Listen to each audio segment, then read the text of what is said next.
Ladies and gentlemen, welcome to whatever the hell this is. I've been trying to come up with some names. They're mostly pun-infused. Pretty sure Mike Bithell vetoed every single one of them. So, no, we can't do it, I'm afraid. This is what I would like to call us sitting down and talking about something as adults. I discovered over about a decade's worth of perfectly scientific research that Twitter is rubbish. So I decided what we're going to do is we're going to get on a medium that's a bit better, and we're going to talk a little bit about the Steam discoverability update, which of course covers a wide variety of changes to the storefront. You can't have failed to have noticed it by now, and includes features such as the discovery list, the brand new popular new releases, as well as the Steam Curator system. I've got a fantastic panel with me today to talk about this. Various luminaries from the industry, including indie devs, game journalists, and the shady PR guy that we have in the corner over there. So I'm gonna let people introduce themselves one at a time. So tell us who you are and what exactly it is that you do. All right. I'm Tom Ohle. I run a PR agency that focuses on games called Evolve PR. We work with, all sorts of developers, from guys like CD Projekt Red and The Witcher and Techland on Dying Light, down to, Larian Studios and Divinity and all sorts of other kind of 1, 2, 3-person indie dev teams. So, hopefully provide some sort of interesting insight that isn't just me selling my own games. Although it's going to be mostly selling your own games, right? It's mostly selling games. Okay. Cool. That's pretty much what we do. Yeah. Shall I jump in next? I'm Mike Rose. I'm editor at Gamasutra, UK editor at Gamasutra, and I've been writing lots about this kind of stuff. So very fascinating to me. Me? We have another Mike here. He's also British, as it turns out. Oh, me? Yes. We've just gone completely off plan. We put a plan down and it's all come apart within 2 minutes already. We're off the cuff. This is good. I hit Mike. It is. I'm Mike Bithell. I'm an indie game developer. I kind of worked in traditional kind of console dev for years and years. And then my hobby game, Thomas Was Alone, came out and did quite well. And now I'm working on a new thing, which is Volume, which I will be plugging mercilessly throughout. As you should, quite frankly. Go, Howard. All right. I'm Howard, Muse Games. We're the dev of Gunseekers. Fantastic. And last but by no means least. Hey, I'm Andrew Spearin, the man with a broken MacBook, therefore I have no video. But I'm also the creative director and co-founder of Insurgency. He also literally has no face. None. Yeah, I'm actually naked right now. Well, okay. I am. Describe your surroundings. Pants down. All right. Okay, so there we go. That's our panel for today's discussion. A fairly varied lot. So, Steam discoverability. Valve has had problems with discoverability and the overall curation of its service for years now. I think we're all pretty much aware of that. It goes back to a time when getting on Steam was actually very difficult, and several titles, including, off the top of my head, Unepic, as well as Space Pirates and Zombies, and of course the rather interesting case of Paranautical Activity, in which they were rejected despite being part of a publisher who was already releasing games onto the platform, has moved on to the Greenlight system, which seems to have allowed an awful lot of stuff through, including quite a lot of tosh. And there were many complaints from users as a result of publishers dumping their back catalogs onto the front page of the Steam storefront. And this was causing all manner of problems. Indie developers were complaining about it, of course, because it was shoving their game off the front page. Has anyone here actually experienced any ill effects of that time before the discoverability update? I haven't. I was kind of, my game came out way before. I don't know, when did Insurgency come out? Which one? Good question. we were one of the first source mods on Steam back in 2008, and then the new version of the game came out as one of the very first early access games. So we kind of avoided the whole Greenlight thing and stuff, but we've definitely succeeded because of early access and all that. Yeah, I feel like Guns came out a while before Greenlight came out as well, so I don't think we were that affected by Greenlight either. Yeah, I mean, from our side, we ended up, I think what we had was this huge flood once Greenlight came in of developers going, hey, we need help getting Greenlight promotion and going up these charts. And ultimately, it seemed like the what became popular on Greenlight is maybe an indication of how early access ended up going, and it's all these kind of just your concept and sort of maybe just a certain type of game that ended up really doing well on Greenlight. And then even though you had all these kind of really interesting titles, they just maybe didn't get picked up, or they didn't have a community on Steam, and they just ended up never getting to Steam, and they were looking for publishers, looking for other ways around. But at the time, there really was no other way, and Valve would just say, just go to Greenlight, get greenlit, and then you can get in. And that wasn't necessarily the best solution. You'd have established developers who still have to go to Greenlight and still have to use the system that at the time, and still to some extent, maybe isn't the ideal way to do it. So was that something that you're sorry, Mike, go ahead by all means. I was just going to say there are still people caught up in Greenlight, which is really surprising, and then some great projects still in Greenlight, while other stuff which has a publisher attached and maybe isn't so good kind of breezes through. So it's still an imperfect system, even with all the new changes. Yeah, Tom, you were mentioning that the developers were looking for help on that. Was that something that Evolve PR was actually involved in directly with Greenlight? No, so I mean, it goes the same as what we do now. I mean, it's a matter of trying to raise the visibility of a game, at least get people to notice a game, and obviously you can include a Greenlight link, but it's the same, when we were looking at getting media coverage, for example, most of the press aren't going to be looking at a game that's not already available on the system or isn't guaranteed to be coming, because ultimately they say, we don't know if anybody's ever going to be able to buy this game, so why would we give it coverage? It's just like, well, just because it's cool and maybe you actually want to play it. But it's one of those situations where, they're not including a Greenlight link, so the press wouldn't necessarily be doing their part anyways to drive traffic to it. So it ends up being more of a community thing, which we do help with, but our expertise is definitely more in getting coverage, whether it's YouTube or press. Yeah, I think one of the problems for the press covering Greenlights, and it was kind of the same what happened with Kickstarters as well, is that like Greenlight came along, and at first the press were covering Greenlight because it was this new and interesting thing, and then very, very rapidly it became like you'd see an email that had "We're trying to get through Greenlight" in the subject line.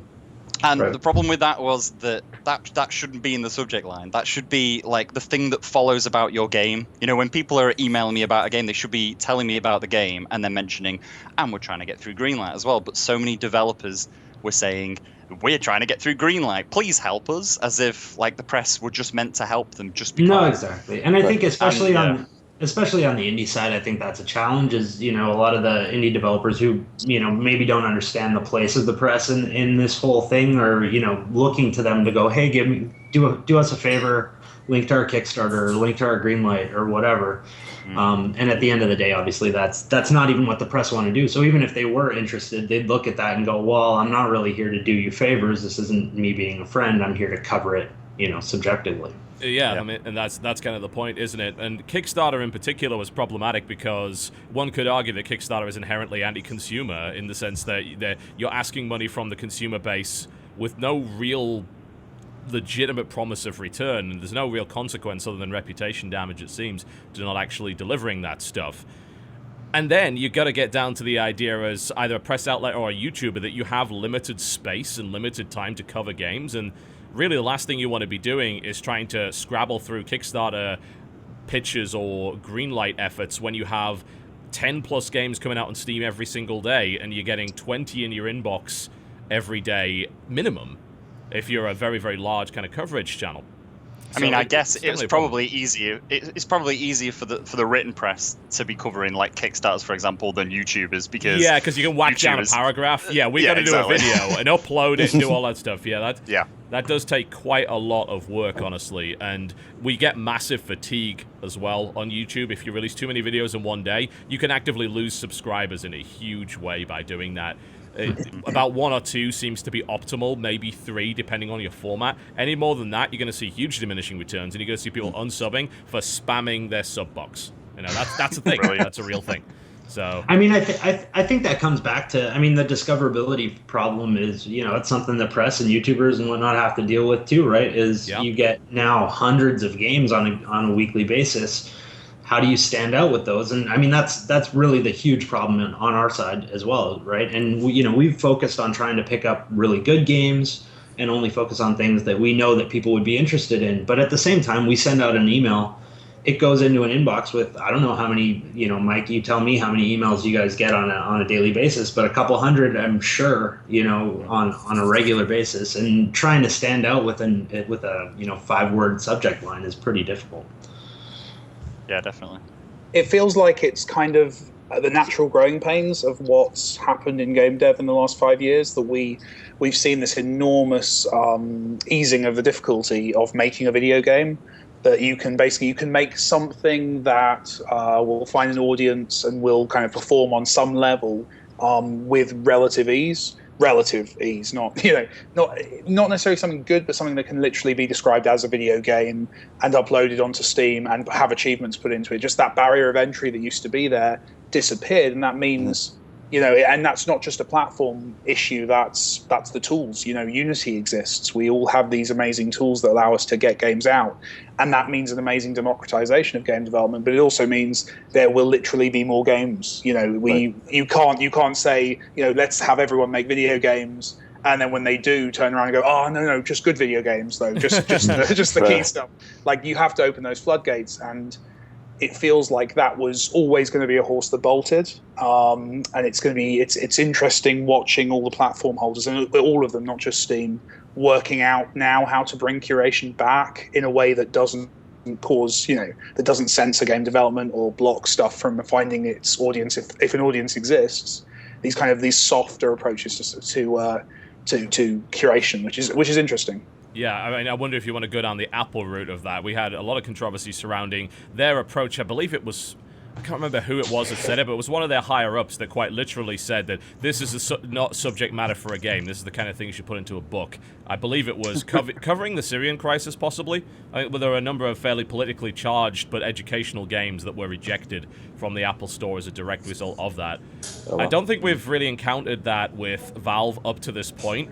Although, if we had, would we have even known about it? Yeah, they're not exactly the most vocal. You would, until now, until the platform's completely open, you wouldn't have heard of it. And I'm absolutely sure that there's been attempts to put kind of the more kind of sexually charged, specifically PC games onto Steam. I guarantee that's been attempted. It's an interesting one because transparency happened. Steam, back when I got on Steam was this closed book. The way you got on Steam was literally you sent an email begging. They had an email address, you sent an email, and maybe you heard back in 6 months. So devs only really knew about their processes. There wasn't much kind of awareness of how things were working because everyone was having different experiences and different processes. Something I wrote about in the blog I did on this was just that's the big step here, is that everything's open, everything can be accessed. We finally got this enormous access that we asked for. And yes, there is the risk of it heading in the kind of the App Store thing where you see the rich getting richer basically on those platforms. You don't see people breaking in so much because there isn't that voice saying, no, really, try this weird little game. I promise it's going to be interesting. Yeah. Mm-hmm.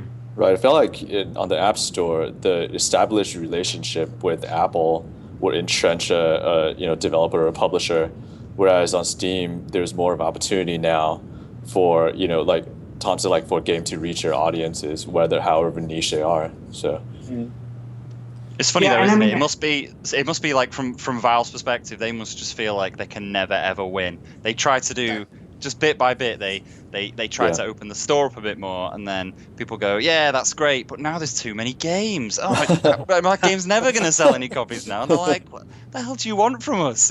Yeah, from a consumer standpoint, it's like, I can't find any good games because things like Clans from 1993 that requires you to burn an audio CD for the music to work is actually legitimately on the store and was bumping down better stuff So I know devs were calling out for this stuff. I know like we were all kind of burn down the doors, let's get everything into Steam. I know that was something that a lot of indie devs were calling for. Was it something that consumers were ever really did consumers ever really want more games on Steam? Was that a conversation that took place? It definitely came up from time to time, and I'd love to hear Mike's thoughts on this as well, obviously from the journalistic perspective, what he's been writing.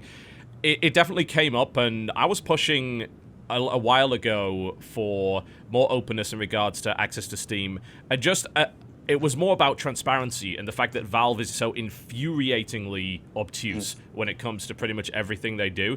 It was back when Space Pirates and Zombies was trying to get on Steam, and for some reason couldn't, and Valve would not tell them why. They just said no. Right. And that's I heard about that for Unepic and also a bunch of other stuff that eventually got through the Greenlight system. And that was there were a lot of developers there that were trying to get good games on there and just couldn't do it. And I think a lot of the consumers that had followed the development of those games, the kind of fan bases, the small fan bases that built up off-site, were getting very upset about that. But more down to the point, it's really been that the front page is being flooded with awful stuff.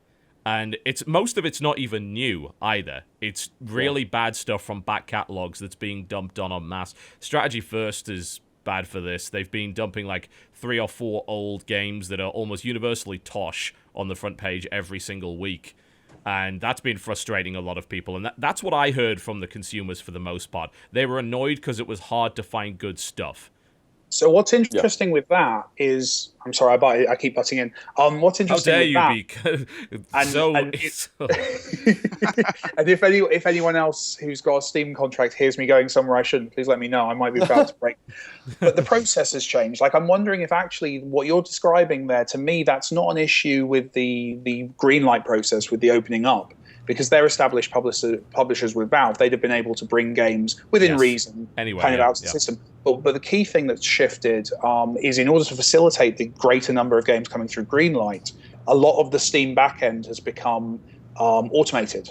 It used to be you'd literally have to wait for Valve to flip a switch, to do a certain task. If you wanted an image change, you'd email the image and they change it. There was lots of human steps. And I wonder if what you're describing, this idea of publishers bringing up the back catalogs, is not so much that games are getting through Greenlight, because those games wouldn't be in Greenlight anyway. That's because they don't have to check with Valve anymore. They can just keep uploading stuff. Like, it's just it's an automation problem rather than maybe the selection process.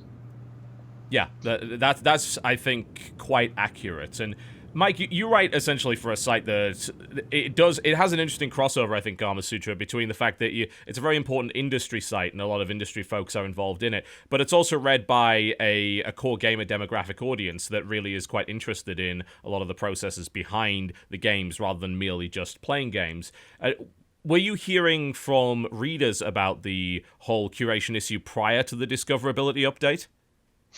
I mean, I think from a consumer viewpoint, like, I remember even like a few years ago, it was like if a PC game wasn't on Steam, then it just like wasn't worth owning to a lot of people who play games. I remember so I used to run Indie Royale, like the kind of humble bundle style thing, and I used to get massively frustrated when I was doing that because what we were trying to do was we were trying to bring a lot of like smaller games. That was kind of like my thing. I wanted to make more people aware of these smaller games, some of which won't have been on Steam.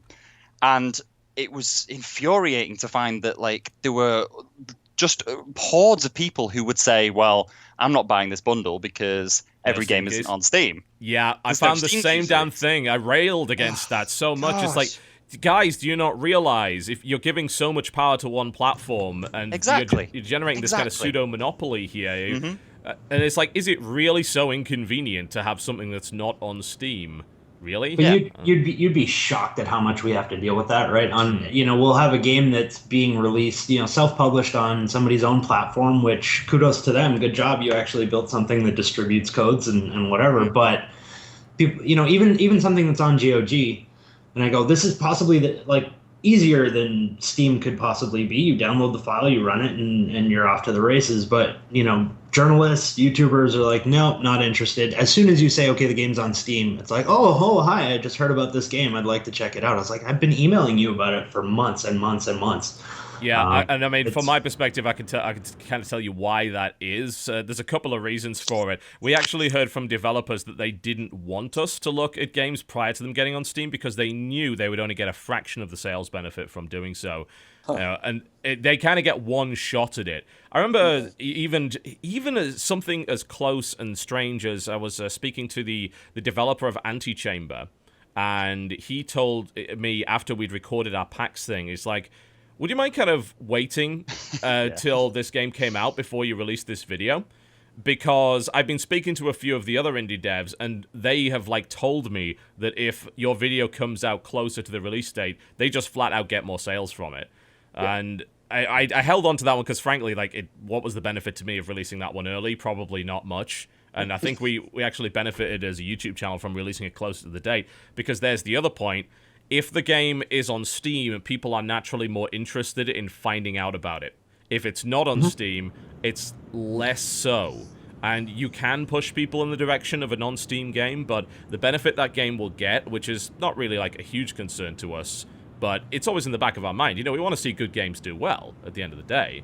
And we can almost be kind of sinking them by doing our one video when they're not on Steam. Yeah. Yeah, I mean, it comes down, it's the realistic, I mean, it's just the way the situation is, right? I mean, you just kind of have to put up with it and deal with it. But it is frustrating at the same time where people just will, and it's actually the same with consoles. You know, we get a lot of people that just aren't interested in a game if it's on PC, even if it's on Steam. And as soon as you say, okay, it's on PS4, they're like, oh, okay, great, I want to check it out now. Yeah, there's so many times, like especially in the last year, there's so many games where it's been out on PC for like a year. Like Octodad, for example, was out on PC, and like loads of people who play PC games, you know, like kind of cared about it, and but then it then got announced on stage for PS4, and it's as if like it hadn't been a thing before. Like I'd watched it, like I'd watched this prototype, I'd watched all the story of them going through it, all these guys from uni, etc. And then all of a sudden it comes on PS4 and it's been legitimized now. It's now a real game. Which is hilarious. Thomas Was Alone was exactly the same deal. Thomas Was Alone was a cool, admittedly kind of quite popular PC game, but the second it was on PS3, it was a real game to so many people, and I just saw everything just jumped up a level. That's so strange from my perspective. Just covering PC stuff, it's like, that's a real thing that happens? But they're curators. I mean, that's the thing, right? And I think often, I mean, I was on Steam, you know, as a consumer for years. I was making console games, so I was just playing PC games. I wasn't making them, so I was kind of a complete consumer in that marketplace. And for me, Steam was the great kind of decider of, is this game good? If someone at Valve thinks this game is good, it's a good game. And it was a seal of approval. It was the Nintendo Golden Seal. Yeah. And you know what? The console's that now. Like, because Steam aren't providing that service. Sony in particular, but all of the console platforms have jumped into that breach, and they're not then their platforms aren't open yet. Maybe one day they will be, but for the moment, being a console game is achieving for a lot of indie devs exactly what getting on Steam meant all those years ago. Yeah, I feel like with the platforms doing their own creation, in the player's opinion, there's probably more of a perceived quality thing going on. And so with Steam before, say 2 years ago, when they were doing their own curation, potentially just more of a perceived quality with Steam games. And I think over the last year, that's eroded. And now with, you know, the whole curation and recommended lists, they're trying to build that back up in a different way, hopefully a better way. Yeah. So, Andrew, I'd love to hear your opinion on this one, particularly since, of course, you guys developed a pretty hardcore PC-specific FPS. And has the lure of the console been calling out to you as of late? Or are you just happy with the way that things are going on PC right now? Yeah, I mean, console is definitely our ambitions right now. So we're looking towards that. But I think, Steam deserves a bit of credit when it comes to opening up the pipe a bit, whereas, Apple and Sony and Microsoft have a firm grasp on what flows through there, and they just open it up briefly. But now, we've got a ton of, niche games that are exclusive to PC that allow small indie developers to kind of build up an audience, grow a game, and then they can take it elsewhere if the game warrants it, like us, like we're looking towards consoles. So, that's basically my thoughts on that. It's such a strange reversal, isn't it? Because on PC, we're used to sitting around waiting for the port, and it seems like for a lot of games, it's now kind of switching itself on its head and saying, yeah, it'll be out on PC first, and then, as you mentioned earlier, when it gets legitimized and suddenly people know about it, it's like, yeah, we've had Octodad for like a year, you know, what's the big deal? It was that's the amusing thing, isn't watching it? Like, the E3 conferences, wasn't it? Yeah, the console people like have started to realize, instead of having these kind of big lulls where they don't have any games, they've realized, hang on, we can just steal the games off PC. Yeah. No one will even know they're not new. This is no incredible. cost as well, like Yeah. relative cost, which is nothing. Like in terms of like volumes coming out on PS4 first. That's my first plug. But they're I mean, volume is probably, in terms of Sony, it's probably costing them like half an hour of the drinks budget for the Killzone launch party. Like, it's nothing. And I'm gonna fill a gap in their schedule, you know. And it's a really interesting thing. The fact that they're using PC basically as a test bed, and they absolutely are. They're watching like hawks. And I see this all the time with friends who release PC games. And the second there's a bit of buzz, suddenly they get the phone calls, you know. And these guys, there are people employed by Microsoft, by Sony, by Nintendo, watching and waiting. You know, who's going to be the next person to bring across? What's the next thing? And that's cool, but it's a slow process. It can be. All right, so Kill that. yeah, pretty much. I'm just suddenly realizing, as a PC gamer, the jokes that I've been making about console gamers being beta testers for GTA 5. It's like, damn it was us all along. No, just how we horrible. test that one for you, but you test everything else for us. Yeah, exactly. It's like, thanks for beta testing GTA 5. We'll have the complete edition now. Hopefully that's the same with Destiny as well. Maybe it'll actually have some content by the time it gets to us. All right, so let's talk about the update itself, shall we? Because we've established, obviously, that discoverability is certainly an issue and has been for quite some time, and that the marketplace is very much changing, and we've got this very wide open system now, and yet just kind of getting to at least some level of popularity and awareness with the audience is going to be a huge problem because of the size of the number of games that are actually coming our way. So Valve came up with the discoverability update, and this is part of what appears to be a multi-stage process. They extended discoverability, as they said, in February of 2014 by adding the tag system, after which they censored every tag they didn't like, which may have limited the usefulness of it somewhat. But before we talk about discoverability, I'd love to talk about tags, because that wasn't really discussed, at least in my eyes, all that much outside of look at how stupid some of these tags are. Have tags been something that, and just going around the room for the developers here, have tags been something that you found useful? Have they had any impact on sales? Or have you actually found that tags maybe have been a negative in some way, that they've been misapplied to your game? If we start with Andrew. I think tags and also, Steam reviews, kind of these features that Steam has been rolling out over time, and we look at them, in isolation. You look at tags as a thing in itself, and it's been leading up to this entire update now. Mm-hmm. So all of a sudden, tags have much more relevance. Steam reviews have much more relevance. And in terms of tags, I mean, I'm just looking at the back end numbers, and percentage of like total visits to our game page from a tag page is like 2%, 2.5%. Okay. So, and by comparison, curators account for less than 1%. So I think people, want to attach themselves to a niche, to a genre. And, I'm a fan of first-person shooters, military-oriented. Big surprise, because I make that kind of game. But if I go to that tag on Steam, I will find, other games within that genre that I might not have already seen, because I would only check the front page or whatever. Yeah, I'm kind of just wondering if anybody's actually seeing much of a boost from them. I mean, from my perspective, obviously you go to the page, you can see the tags and go, okay, that's nice, that's similar.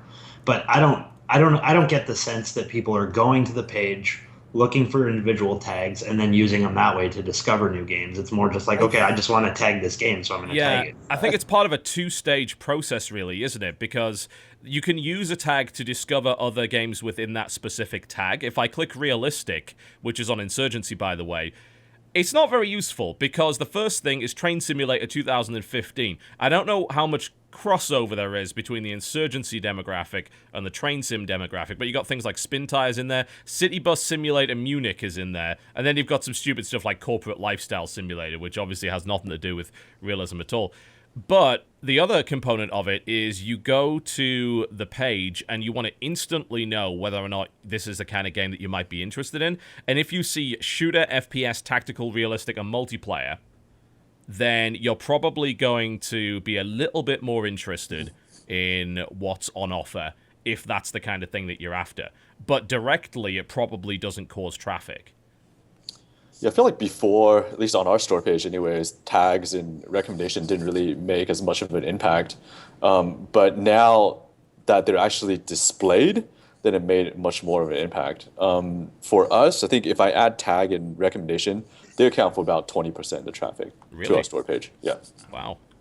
So that's an interesting difference, because we're talking about stats, and of course we'll go into the whole curator thing a little bit later.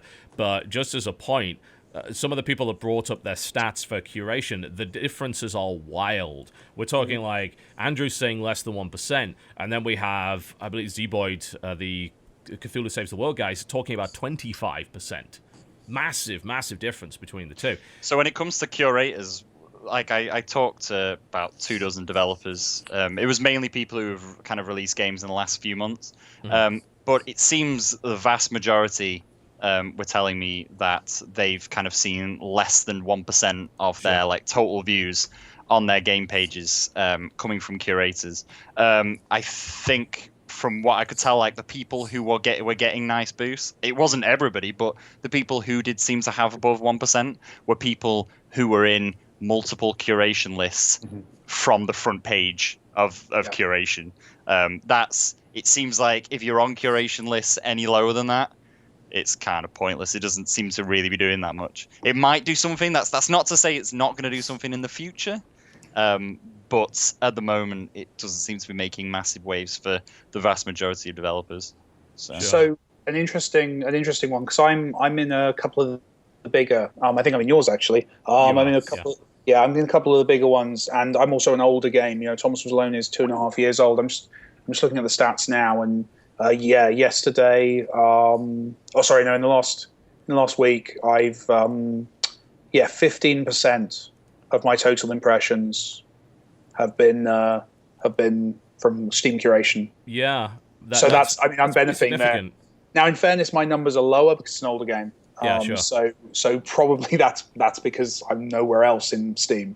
And I think that's the big thing is I think these are helping all of our long tails. I'm not sure curation or tagging or any of those features are actually going to help anyone at the start. You know, when you launch your game, I don't think they're gonna push beyond what I guess we'll come back to later, which is those algorithms and what's being pushed to the front page. Yeah. But in terms of the long tail, this is amazingly useful as a discoverability tool. This is bringing Thomas Was Alone a lot of traffic. I'm looking at my stuff, and most of my impressions are coming from recommendations, from curations. Tag page isn't great, but recommendations are 33, literally just over a third of my impressions. Yeah. You know, these are brilliant because they do funnel traffic. You click on them.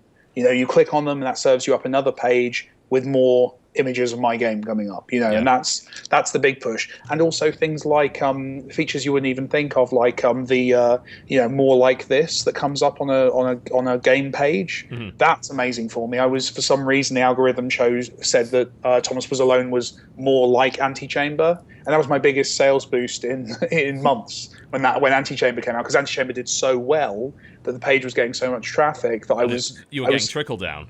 I was getting trickle down, and it was I bought Alexander a pint for that. Disgusting nepotism. Disgusting nepotism within the indie scene. But it's weird. It's so I think that's what we might not be quite seeing yet, is the amount of trickle down. My sales in the last month have been a bit better than normal. Not enough to claim a direct correlation or whatever, but it's a healthy game. 2.5 years on, and this seems to only be helping that.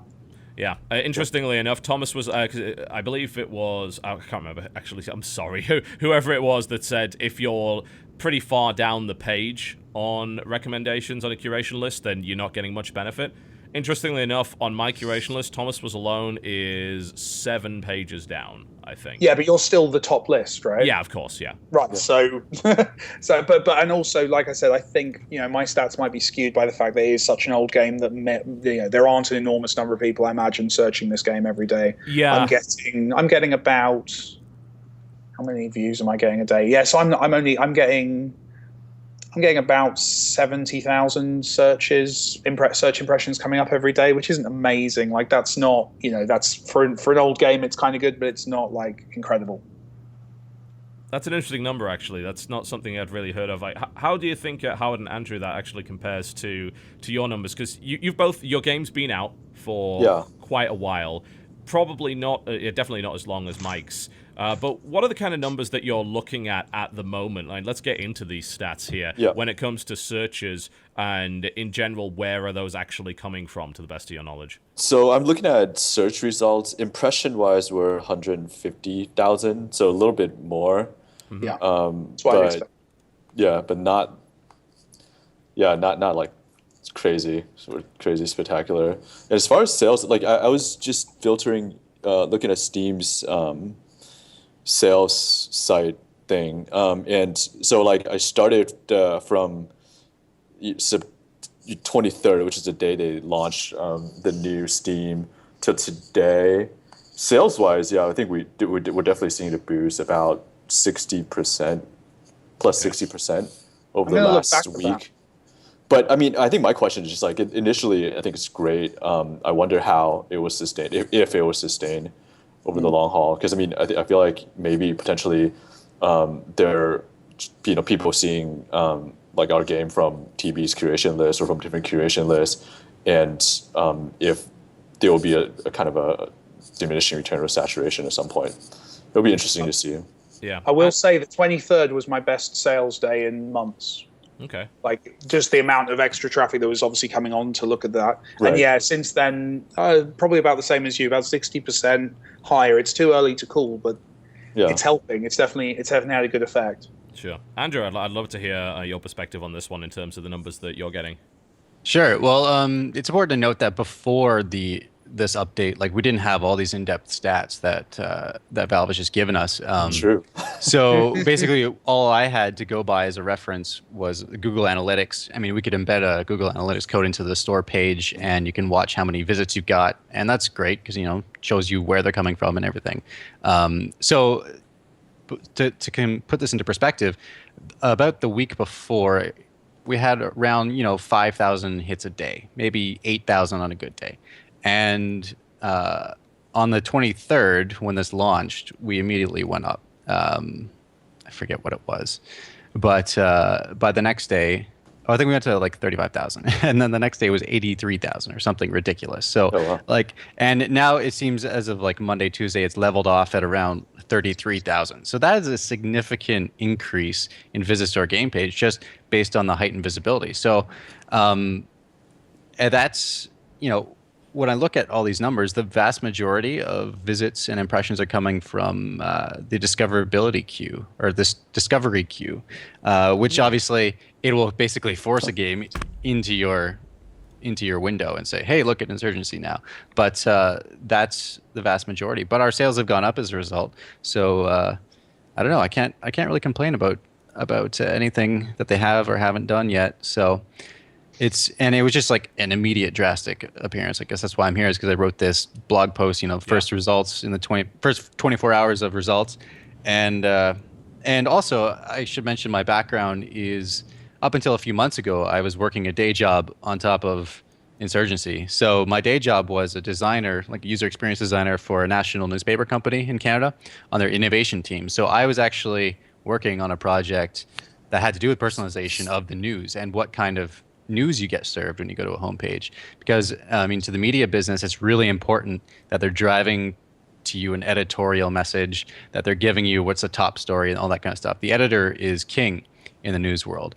But what I was trying to get at in that line of work was the user is king. I want to see news topics from a certain area. Why can't I bring those topics into one spot? And then have the algorithm learn what I recommend, what I don't recommend, what I'm reading, what I'm not reading, and then serve up more relevant stories. So that's basically what Steam is doing here with games now. So I could immediately see like the impact, because it was like all these things I was thinking about in the news business, and then all of a sudden it just happened for Steam. I was like, wow, that's awesome.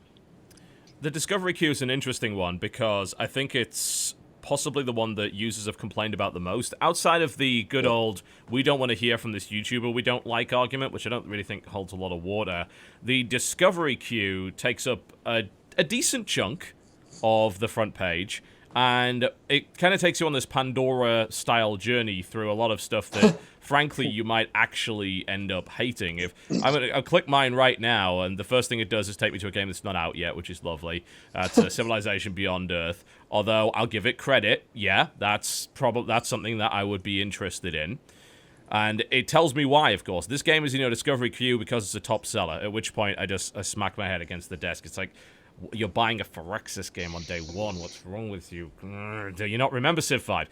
But if I hit the next one, it takes me to Shadow of Mordor, which I already bloody own. So that was a bit weird. Starport Gemini, and then onwards to Armor 3. And it's weird because obviously we don't have too much of a look at what the algorithm is, but frankly, going through this queue, it seems to be getting it right most of the time. Is that the experience that you've had just as users of Steam going through the queue? Do you think that this algorithm is actually doing its job? Well, I think it's trying to give us, stuff, like you said, I already own this game, and I've had the same experience. You get the same game over again. But I think the most overlooked aspect of this discovery queue is that follow button. And I think that's the most important part of it.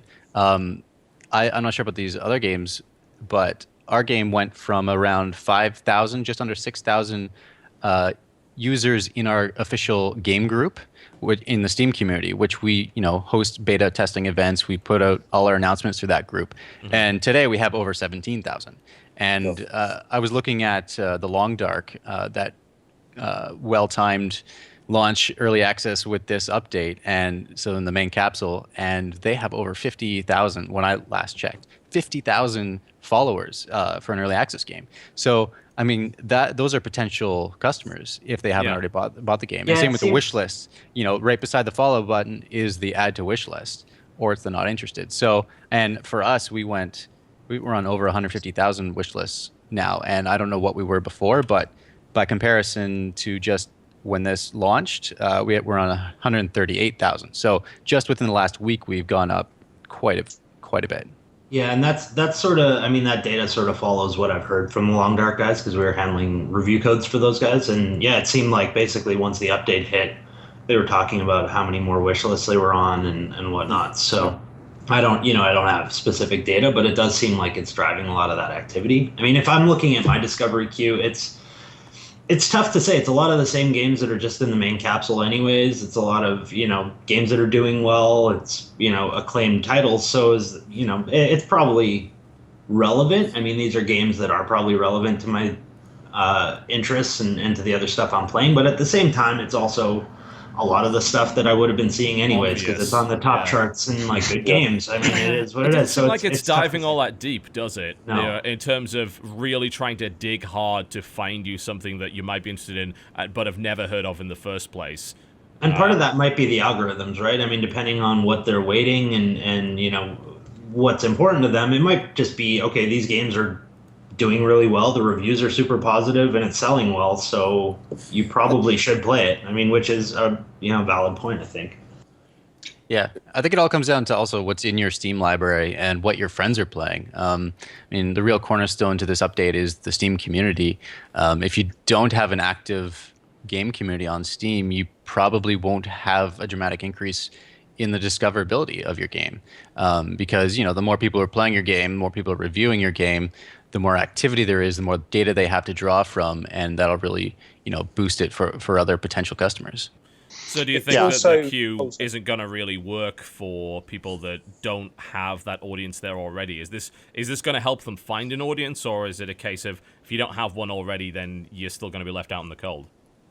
Well, I'm not sure, because it seems like the queue is different for everybody, so I'm not exactly sure, what algorithm is how much weight is on games you have looked at, games that your friends' playtime are, what is that data that's surfacing stuff in the queue? Because probably a lot of us have, a bunch of games. Well, certainly John probably have like a wide range of genres. Yeah, exactly. So you've got a pretty broad library there, and you'll be getting a lot of these, not too deep games.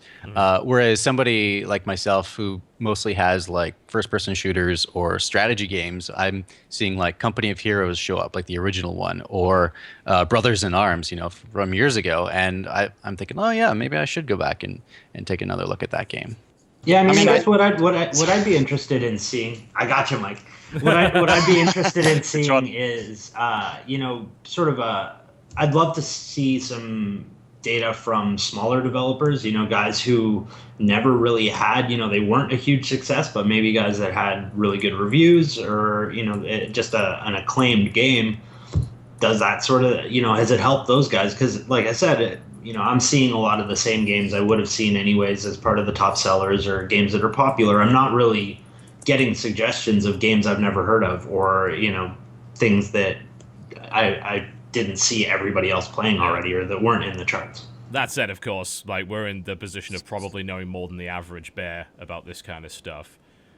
And Mike Rose, as opposed to Mike Bithell, I believe you had something to say on the I was top. going to say we should maybe scissor, paper, stone for who gets to go next. No, so like about 20 minutes ago, I just wrote down the word algorithm in capital letters and then scribbled under it for the next 20 minutes. The problem for me, I think, and I think just for every developer, is that we just have no clue how this algorithm is working. The fact is that, like, from the people I've talked to and the people I've seen, whether their sales have kind of just stayed the same or whether they've gone up or down, it seems like firstly, like being in like one of these big curator lists is a good thing, and yet at the same time, it doesn't seem like these people are getting like massive boosts from curation, but they're getting lots more people coming through the discovery queue. So could it be maybe that being in more curator lists then also places you more times in there, and we just don't know. And that's like, and really, surely that's a thing. Fair enough, Valve don't need to say the precise workings of how this algorithm is working, but it would be nice to at least be kind of nudged and said, hey, you might want to care about this, and this, because this is going to make your game appear on the front page more, especially for new developers coming on now. They're kind of, like some of the developers were saying to me, they're just shit scared now because they don't know what they're meant to be caring about anymore. Like beforehand, it was get your game on Steam and then do all the marketing crap that no one ever likes doing. And then maybe you'll be okay if your game is fun as well. Now it's like, okay, so get your game on Steam and then do the marketing stuff we've been talking about. And then also try to work out this labyrinth that is this Steam algorithm that nobody knows how it works yet. Yeah. And maybe you'll get lucky, but maybe you won't, and then you're just screwed, and all that work you did was for nothing. So it would be nice to know a little bit more about how it works, basically. Yeah. No, sorry. Go ahead. This group is too polite. All right. No, so I just for fun, right? We're playing around with their browsing or like their search functions. So let's just say I search for all games, right? We'll just enter nothing and hit the search button. And then I sort by user review score, for example, and instead of relevance. And it's actually pretty interesting because, I mean, the top pages are all really highly reviewed games. But between the individual games, like some games that have higher review scores are lower, on the page, for example, than some games that have slightly lower user review score averages. So, yeah, I mean, so we were kind of fascinated just by how even that is organized. I noticed that as well. There's blocks of like foot down thumbs just on like the third page or something, just a block of like 10 of them, and then it goes back to highly rated again. So why the hell are those ones up in the top if it's ranked? So I'm going to jump in with my cynicism. The reason, the answer to any question is probably money, right? Probably money. Nobody wanted to say 9 times out of 10, it's money, and that's the important thing to remember with this is obviously none of us know how the algorithm works, but it's a reasonably safe assumption that it makes money, and that's its primary purpose. And if there's one thing that Valve, have done quite consistently, it's optimized the means by which they make money. So with the discoverability, I would argue that chances are, and again, no knowledge, but chances are, being cynical, that the objective is not to show you new games that you might find interesting. It's to maximize the amount of money you're going to spend every month. So the stuff they're serving you is not going to be, if the system works, is not going to be about giving you weird, new, interesting, cool stuff that you might or might not be interested in. It's going to be about serving you things you will click on, see their page, and buy. and therefore probably the best way to get the kind of placement that Mike's talking about is to make sure that path is optimal and is optimized in terms of, how many people see your banner on Steam and that results in a sale. That's and I imagine the higher you can get that number, the higher you can get that percentage probability, the more your game's going to be placed. Because, make no mistake, there is a cash value every time you're shown a game on Steam. That there is a price to that. There's an opportunity cost to that. They are losing money if you don't buy the things you're shown on Steam. So my advice, and I've said this a few times to different indies, is we just need to make sure that process is as good as possible. That someone sees your game, that's a cool image. It's old school marketing, right? It's putting a box on a shelf in a video game shop. Those things we used to have. And it's about they see the box art in the shop. They recognize what it is. They've already heard of it. They're excited by it. They see it. It looks cool. They click on it, and because it's the thing they expected it to be, they click buy. And the more you can do to achieve that kind of perfect path, cynically, probably, the much better off you'll be with the algorithm. Is that fair? Am I being massively? If all else fails, slip some money under the table. Easy. How do you think Mike Bithell got where he is? It wasn't just money. No. Oh, go on. No. There's no story there. Damn. Which there was. That's disappointing. Definitely no story. You get the lurid details out. So this is just anecdotal, but I don't know if anybody else noticed, but before the update, a lot of times your top 10 or top 20 sellers was, anywhere from 50% to 75% games that were on sale for, $1.50, $2, whatever, your 90% off games. I feel like it's higher price titles now, and potentially that has something to do with just the sheer amount of revenue that's being generated by those titles. I mean, I don't think that's too cynical to think of it that way. Yeah, although I'm consistently annoyed by how many games that aren't out yet end up on the front page of the top sellers list. It does get very annoying. Borderlands, the pre-sequel, is currently number 2.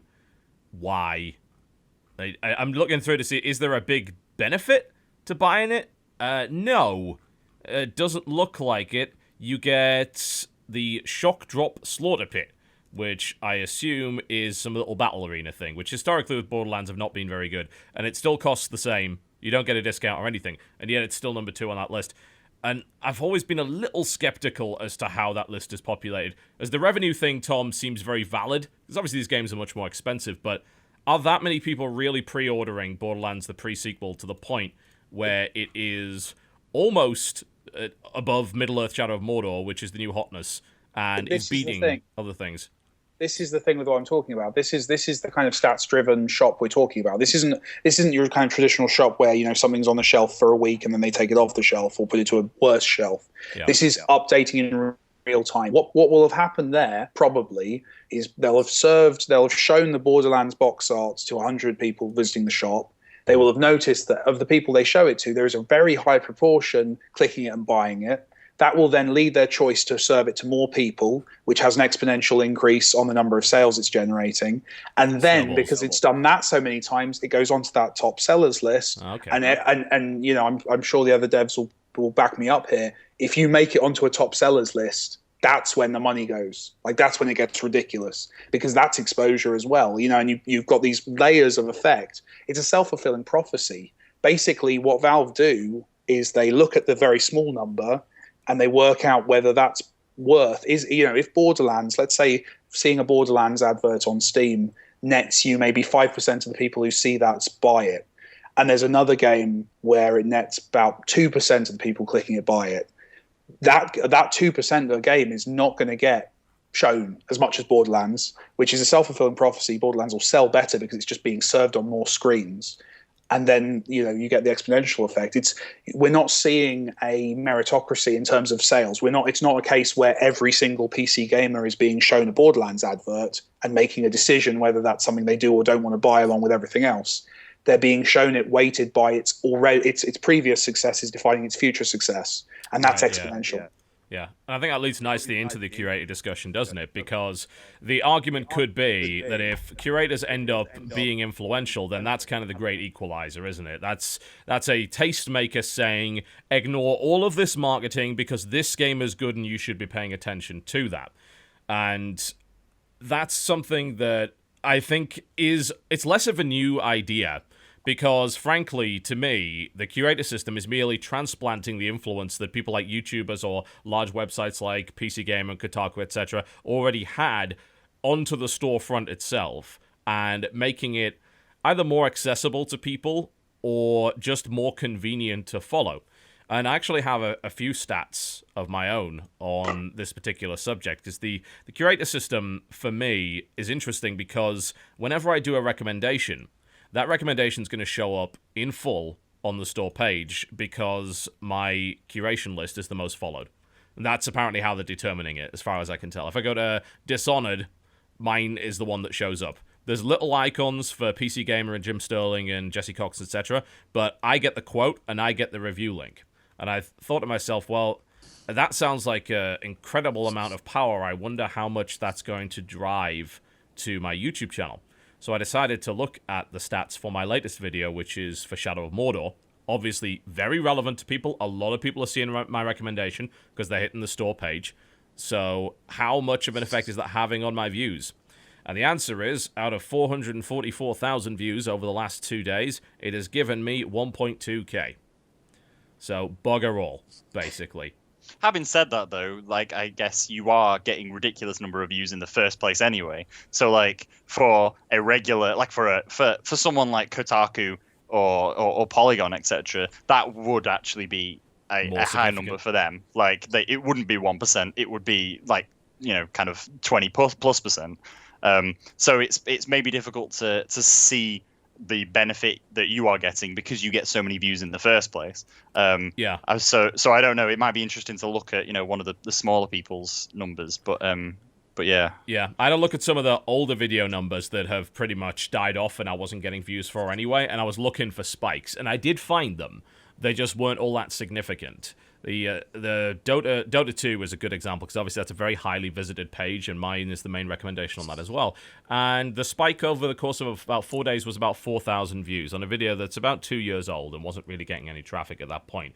But it did quickly level off. I noticed the spikes seem to occur when they're added to the list, and then after that they're kind of leveling off. So that makes me think that those clicks are not actually coming from the main store page at all. They're actually coming from the curator list. Instead of, which is weird because you'd think they've got to be coming from the store page, right? That's get way more exposure. Way more people are visiting the Shadow of Mordor page. And apparently that's not the case. And most people are just not clicking that link. They don't care. Yeah. I also think it depends on which curators you're following.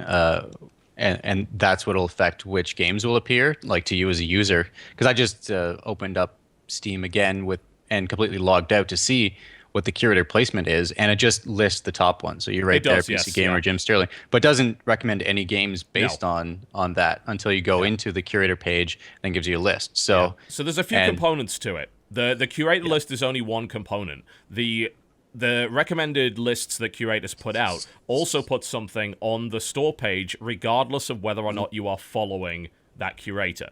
So if I'm sure if you're logged out right now, actually, and you just head over to Shadow of Mordor, you're going to see my recommendation on there. Yeah. It doesn't matter if you're logged in or not. And that's kind of a key point of the system, which isn't really being explained too much, because really, if you look at the numbers, there's 100 million users on Steam, and the top followed page has 250,000 users. That's a tiny fraction of Steam's total user base. So the argument, I suppose, is whether or not following a curator has any significant impact overall on sales, or whether that curator's recommendation popping up on the page has any impact at all on anything when you're not following that. Do people actually listen to that little blurb? I wonder if that's just a UI issue, like a UI design issue, where, because I mean, on our page, for example, like we get the quote, and then it has a tiny text that says, "Oh, read full review, click here." Yeah. And I feel like by comparison, that actual link is really tiny in comparison to everything else. So I wonder it if that is. has something to do with, not driving traffic back to It might the be. videos themselves. So Yeah, the thing's dinky. It's just all they do is they have read full review and then they hyperlink here, and that's Right, it. right. So Yeah. there's not like a button or Right. anything. I'm going to click on your icon. Your icon. I'm looking at the similar thing on the Thomas page, and yeah, it's your icon is the biggest thing. I'm going to click on the top hat. You know, Yeah, if and I want that's to going see more to about that. yeah, That's and gonna that take does you to bring the us the page, right? curator page, which then slightly expands out. Read the full review, and it also tells you then where it comes from, that it's on YouTube. Yeah, I mean But- the other thing is it's a box quote, right? In Yeah, terms that's of exactly what it that's- is. That's Yeah. saying if I'm seeing your quote on something, and the value that if I like you as a curator enough that I'm going to want to ever click and watch your video, I've already gotten the blurb. I've already got Right, oh exactly. wow, okay, he likes this. What really interests me about this stuff is whether my choice of who I follow affects what I'm served. And this is I'm interested in this from just from a future games point of view. Like are people who follow you going to be more likely to be shown a volume image on their shop front recommendation? Yeah, even if I don't recommend volume. Even if you don't recommend it, even if you don't, have their stats been inexplicably kind of linked to such a case that you are basically, they know that they like you and you like, does it work through degrees of separation? Yeah, does the algorithm work that way? Do we know that? And the answer is probably we bloody well don't. We never will, right? Yeah, but even then, it would be hard to know unless they came out and admitted that, because if you follow a curator, chances are you have similar tastes to them already, so maybe the algorithm's already figured that out before you even follow the person in the first place. Yeah. It's I mean, impossible. It's impossible. from the amount of people who've kind of devoted their careers to working out how similar things work on Facebook and the App Store. We can't be far away from our first kind of Steam consultant who fixates on this stuff and makes your game more visible by using these tools. That's gonna gaming the system. SEO is gonna happen on Steam, and it's gonna be weird. Yeah. I mean, from what I've seen, so like I was saying earlier, I reckon, and obviously I'm basing this just on like developers I've talked to, I reckon that it doesn't matter whether you're following curators. I think if a game is in higher curator lists, it's appearing for more people regardless of whether they are following those curators. And the reason I say that is because I've kind of split all the developers I talked to up into whether they saw the same sales, their sales went up, or their sales went down. And then I checked like which curator list they were on, and every single developer that I talked to who they saw their sales go down, we're talking like some of them saw their sales halved since the update. Some of them have seen their sales go down to like 15% compared to before the update. Whoa. These people are not on any curator list at all. Right. They're on zero curator lists. The people who saw their views go up but didn't really see their sales change at all, they're on sort of half a dozen curator lists. And then the people who saw their views go up are the people who are on your curator list, on NerdCube's curator list, Kotaku's curator list. So from my perspective, I think it's actually damaging in a little way, the way they're doing it. I actually like the curator system. I think it's going to be interesting as they evolve it. Yeah. But if this is what is happening right now, this is terrible for developers. 15. You say Wow. 1.5%? Yeah, who was it? It was an early access game called The Master Plan. They saw their sale. They told me they saw their sales after like 5 days. They saw their sales had dropped 15% compared to what it was like before the update. That's like a week that's before. genuinely Significant. terrifying. Wow. Yeah, That's okay, not yeah, a it totally is. system. That's not a system that's serving you up more stuff you might want to buy. That's a system that's hiding stuff from you. Yes. Yeah. Right. Yeah, it's basically like making the rich richer, right? It's making the people who were already getting the views, already had a video from TotalBiscuit, it's letting those people get more views and more sales, while the people who didn't have those things now have them even less. Like Steam is now even less useful to them than it was before. I mean, again, I must stress that this is talking to about 24 developers. It could be that, like, if I talk to 200 developers, then I'd see different things. But Sure. early signs from people I'm talking to is that it's not treating some of these developers in a very good way, Yeah. essentially. If you're not Wow. getting But at the curator same- lists, you're getting completely shafted. But at the same time, it can't be, realistically, you can't have everybody benefiting from the system. I mean, it's just not going to work out realistically, right? I mean, somebody's going to get fewer purchases, somebody will get more. Absolutely, but I mean, the problem is that if they're going to introduce a system like this, you'd hope it's at least gives everybody the same level or higher, not let's shaft the the kind of villagers and let the kings just raise up the ladder. That being said, It's I mean, not, that's not a good system. You know what I mean? Yeah, but whatever the algorithm is, right? It's supposed to be surfacing the stuff. Potentially, it's people that are on those lists and on the curators list. So, now it comes back to now the battle is, okay, now we got to get on curator lists, right? I mean, that's not absolutely necessarily a future that I want to look for, but I mean, I think at that point you can make the argument: is that actually any different to what you were doing previously? If you have a small game, you need press one way or the other. YouTube is one of the biggest ways to do that. I think the dream of pretty much anybody is, will PewDiePie make a video about me? Because if he does, then you're guaranteed sales. Guaranteed. Well, that's not true. That's not true. I was going to say. Like PewDiePie hasn't actually. My PewDiePie, I like Felix. I know Felix. He's a nice guy, but he hasn't brought me many sales. I think it's real. No, like a video of his. I think it's actually it's as it always has been, right? It's about which YouTuber or journalist or whatever has the audience who are going to be into my game and is going to put that game in front. So for that's example, a fair point. Like my biggest bump, and this is you, was the TotalBiscuit video. I think it was the 1st of January of last year, 2013, and that one that catapulted Thomas Was Alone. That was massive, but that was because your audience are an audience who would want to see the game, and crucially, and I think I might be overthinking your video, but what was very interesting about your video was your video started skeptical because you're not a fan of the genre, you weren't that into the idea.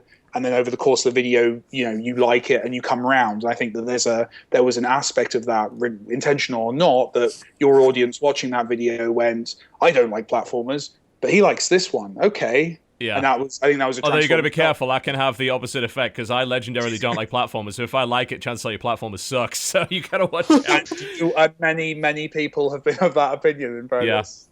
I was interestingly enough looking at, because Felix, along with most of us, use Bitly trackable links. These are all, you can actually get the stats from these publicly if you put a plus after them. And he linked directly to mikebithelgames.com/ThomasWasAlone via a Bitly link. And this was created in 2013. So this is a year old. 25,000 clicks on a 2 million view video. That's a pretty terrible click-through rate. But I mean, his audience is basically like casual people, isn't it? I'd love to. It's a lot of young, very young people as well. I'd love to see what his Goat Simulator numbers. I know Surgeon Sim owes a lot to him. I know, I assume Goat Simulator does as well. Probably, It's about audience, and Thomas Was Alone is not a game for his audience. That's fair enough. Goat Simulator wasn't for mine. I hated the bloody thing. And I bet your click-throughs were lower on that. I would imagine they were, and I can very easily find that out.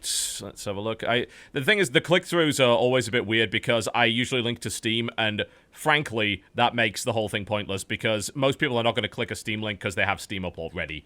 So we still get a decent click-through rate. My click-through rate for that video, which, by the way, has 557,000 views, is 2,400 clicks. That's actually way lower than usual. Can you do Thomas Was Alone quickly? Can you have a look? Absolutely. I'm actually interested in. Yep. This is just useful data. Yeah, I hope we actually kept using Bitly links back then, because that was like a year ago. We started using them, I think, 2 years ago. Yeah, we have. Oh, we even have a link to your website as well. Bitly links for both. So pull the Bitly link on that one for Steam. 11,000 clicks on the Steam link. That's actually unusually high for Steam because again, I can tell you a large number. The percentage of people who actually then bought it based on that number was very high, or that found it in a different way after your video came up. We even had 3,600 clicks to your website, which was a secondary link, which frankly most people have no reason to ever click on, ever. And it's not even a very good website.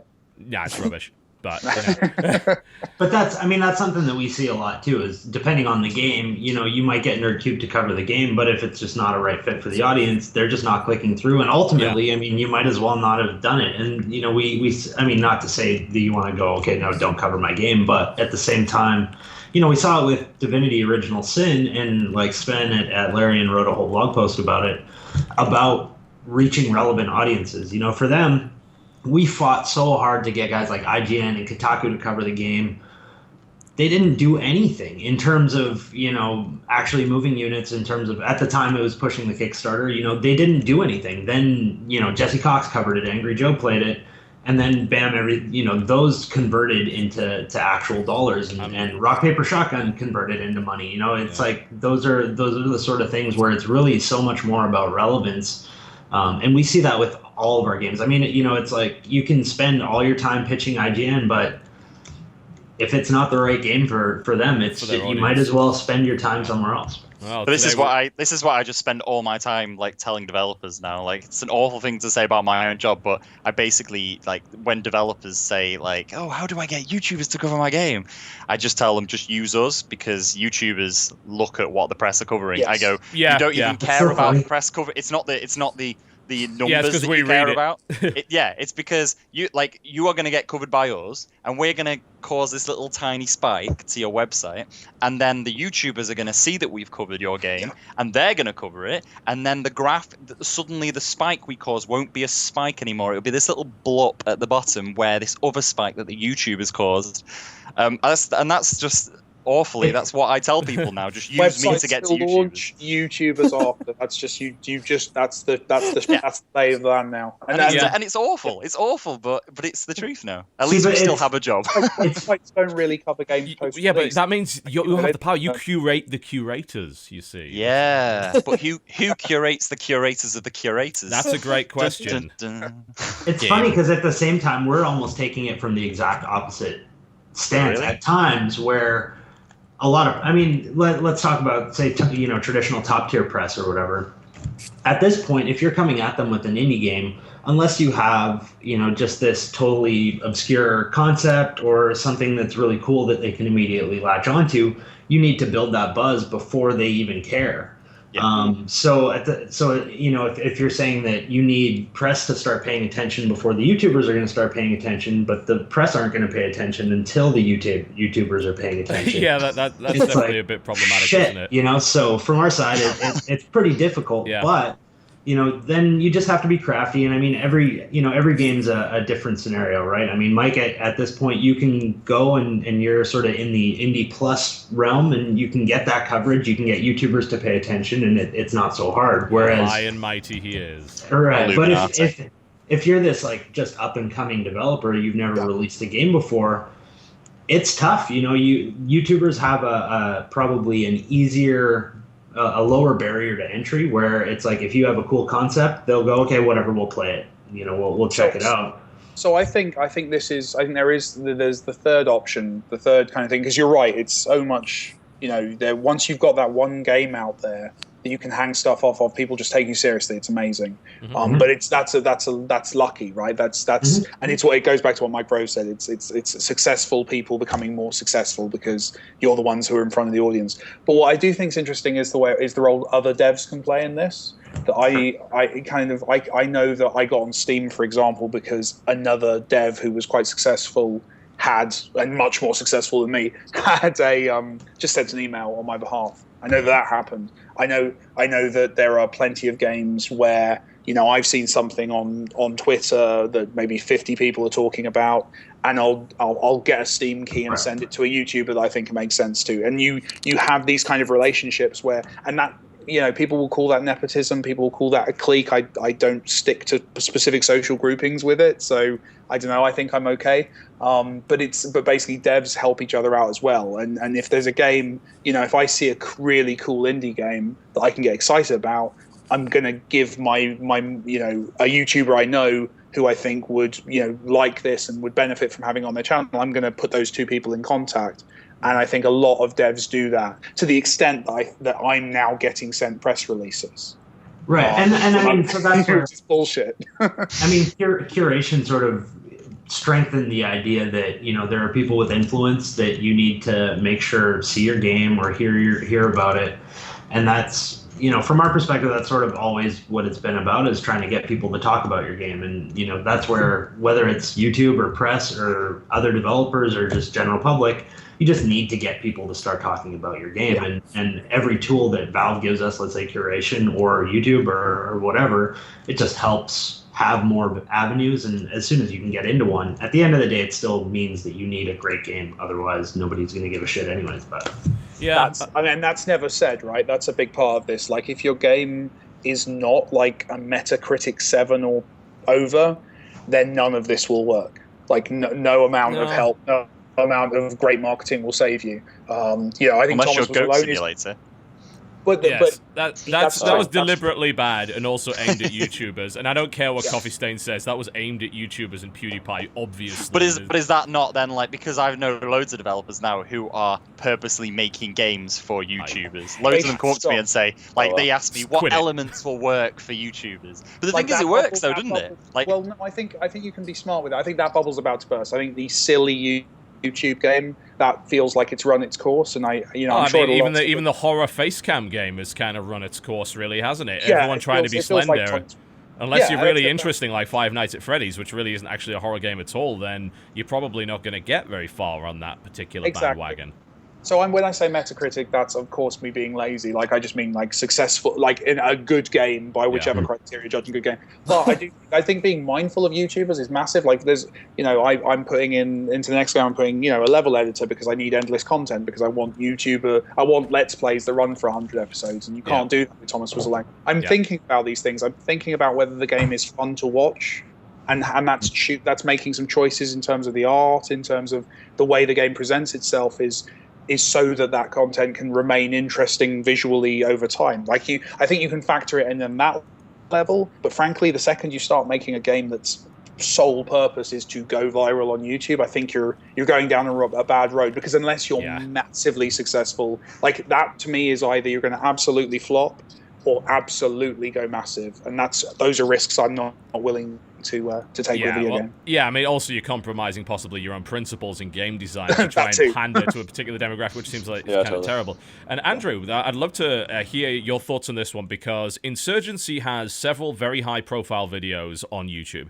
Specifically, there's mine, which got 450k, and then there's Level Caps, which has got to be super relevant because he only does FPS, so he's got 357k.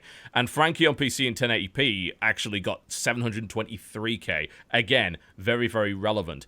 Now, what I'd love to know is how much traffic you think was driven by that and how relevant those videos really were in Insurgency's success.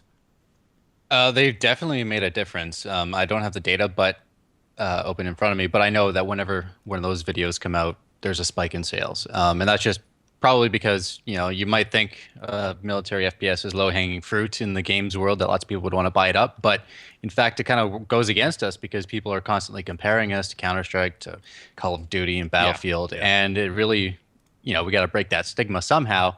And those YouTubers go in and they find what the essence of the game is, and they communicate that to their very specific audience that is interested. So, and also the other thing that's been on my mind is we've been discussing this, that I think Mike mentioned Master Plan and how their sales went down, and so I started looking them up. Okay, how long they've been out? They only released on September 15th. They're an early access game. With the Steam main capsule, you can turn off early access games. So, thank God. Yeah, the main capsule actually drives a lot of the traffic for us, 28% since that update. So, that was just on my mind, so I had to get that out there. But back to the YouTuber thing, it's a long-term process. Our game was, it wasn't very good when we first released it on early access, but that was the point of early access, is to, get something out there, get people playing it. And, during our early access time, we released a month before we got on Steam early access in about, I think what was it? I can't even remember, like March 2012? What year is it now? 2014. I forget. Anyway, so we were in early access for 9 months, and we sold less than 40,000 copies in those 9 months. And then we launched out of early access in January of this year. And since then is when we've had the majority of our sales, leading up to basically 400,000 more sales. So, throughout that time, we'd randomly have Level Cap would pick up our game, and then his friend in the YouTube network, Matimio, would play the game, and then their friends would play it. And then so it's a big snowball effect. You just got to keep pushing that snowball. So if the master plan isn't seeing their results immediately, it's probably because bad timing that they got on Steam just before this update. And then once it came around, it gets dropped out of the main capsule because of the early access state that it's in. But they've got to keep working at it, and they'll iterate and they'll get more coverage. So, I mean, I think a lot of the smaller developers who are complaining about the curation side of it, the lack of curator support for them, making that a big difference. It might make a difference early on, but over time, the ability to create a community and to grow that community is really what is going to make the difference. Yeah. Interestingly, Mike, I stumbled across your video on the master plan because you actually do YouTube videos. I almost didn't recognize you for a second because you've clearly run a razor over your face on that one. But yeah. you did do a video on the master plan. You do a channel called Indie Game a Day. And I noticed that your video is actually one of the bigger videos on the master plan, and that is in itself a fairly huge and obvious problem that it's just not getting... I'm sorry, that sounded horribly insulting. But well, to me, oh no, I to be honest, I kind of do it like I started YouTubing just because I felt like I needed to do that so that I could understand what it was like to be a YouTuber. Sure. So it's more like a research thing, to be honest. But no, I think one interesting point to make is that sort of going back to my list of like the ones that went up and down or whatever, that was actually the only early access game that I talked to that went down. All the other early access game people I talked to all just stayed roundabout level. Yeah. So it's not from what I've seen, again, not masses of data, but from what I've seen, like being on early access, because I'd thought that it was the early access sales were going to drop because on the front page now, like you say, you could turn them off, and also they just don't seem to be appearing as much. Actually, from what I've seen, it doesn't seem to have hit early access people that hard. I mean, maybe lots of early access devs will now write saying, "Oh, it's been terrible," but it doesn't actually seem to be that harsh to them. So yeah. Well, early access is in a weird spot at the moment as well because it's taking confidence knocks from things like the Stomping Land going AWOL, and also, of course, the recent high-profile failure of space-based DF9. So it's very odd when you look at that particular market because early access games can blow up in a huge way for seemingly no reason, and it usually ends up either being it's this honeypot genre like it was zombie survival, and now it's just more kind of survival crafting kind of games that seem to have this massive potential audience that are desperate for a game in that genre, and a complete game in that genre doesn't actually exist, but they're willing to jump on something quite early. Or it's just because a YouTuber or a big streamer happened to pick it up and then helped snowball the thing to the front page there. Well, I wonder if, like Kickstarter just recently put out this new update where they basically said, like, if kind of a big deal, really. They said if a Kickstarter doesn't kind of fulfill what it said it was going to give people, then they have to now supply refunds. I mean, I don't know how they can really enforce that. They can't enforce surely that. All the That's money just is wagging their spent fingers anyway. at you. Better not do something Oh, absolutely. back. but it makes me wonder whether Steam will get to the point where they will be forced to put this text in, which really doesn't mean anything, but at the same time is meant to like scare developers into really thinking, should I be doing this? Am I actually going to go the distance with this?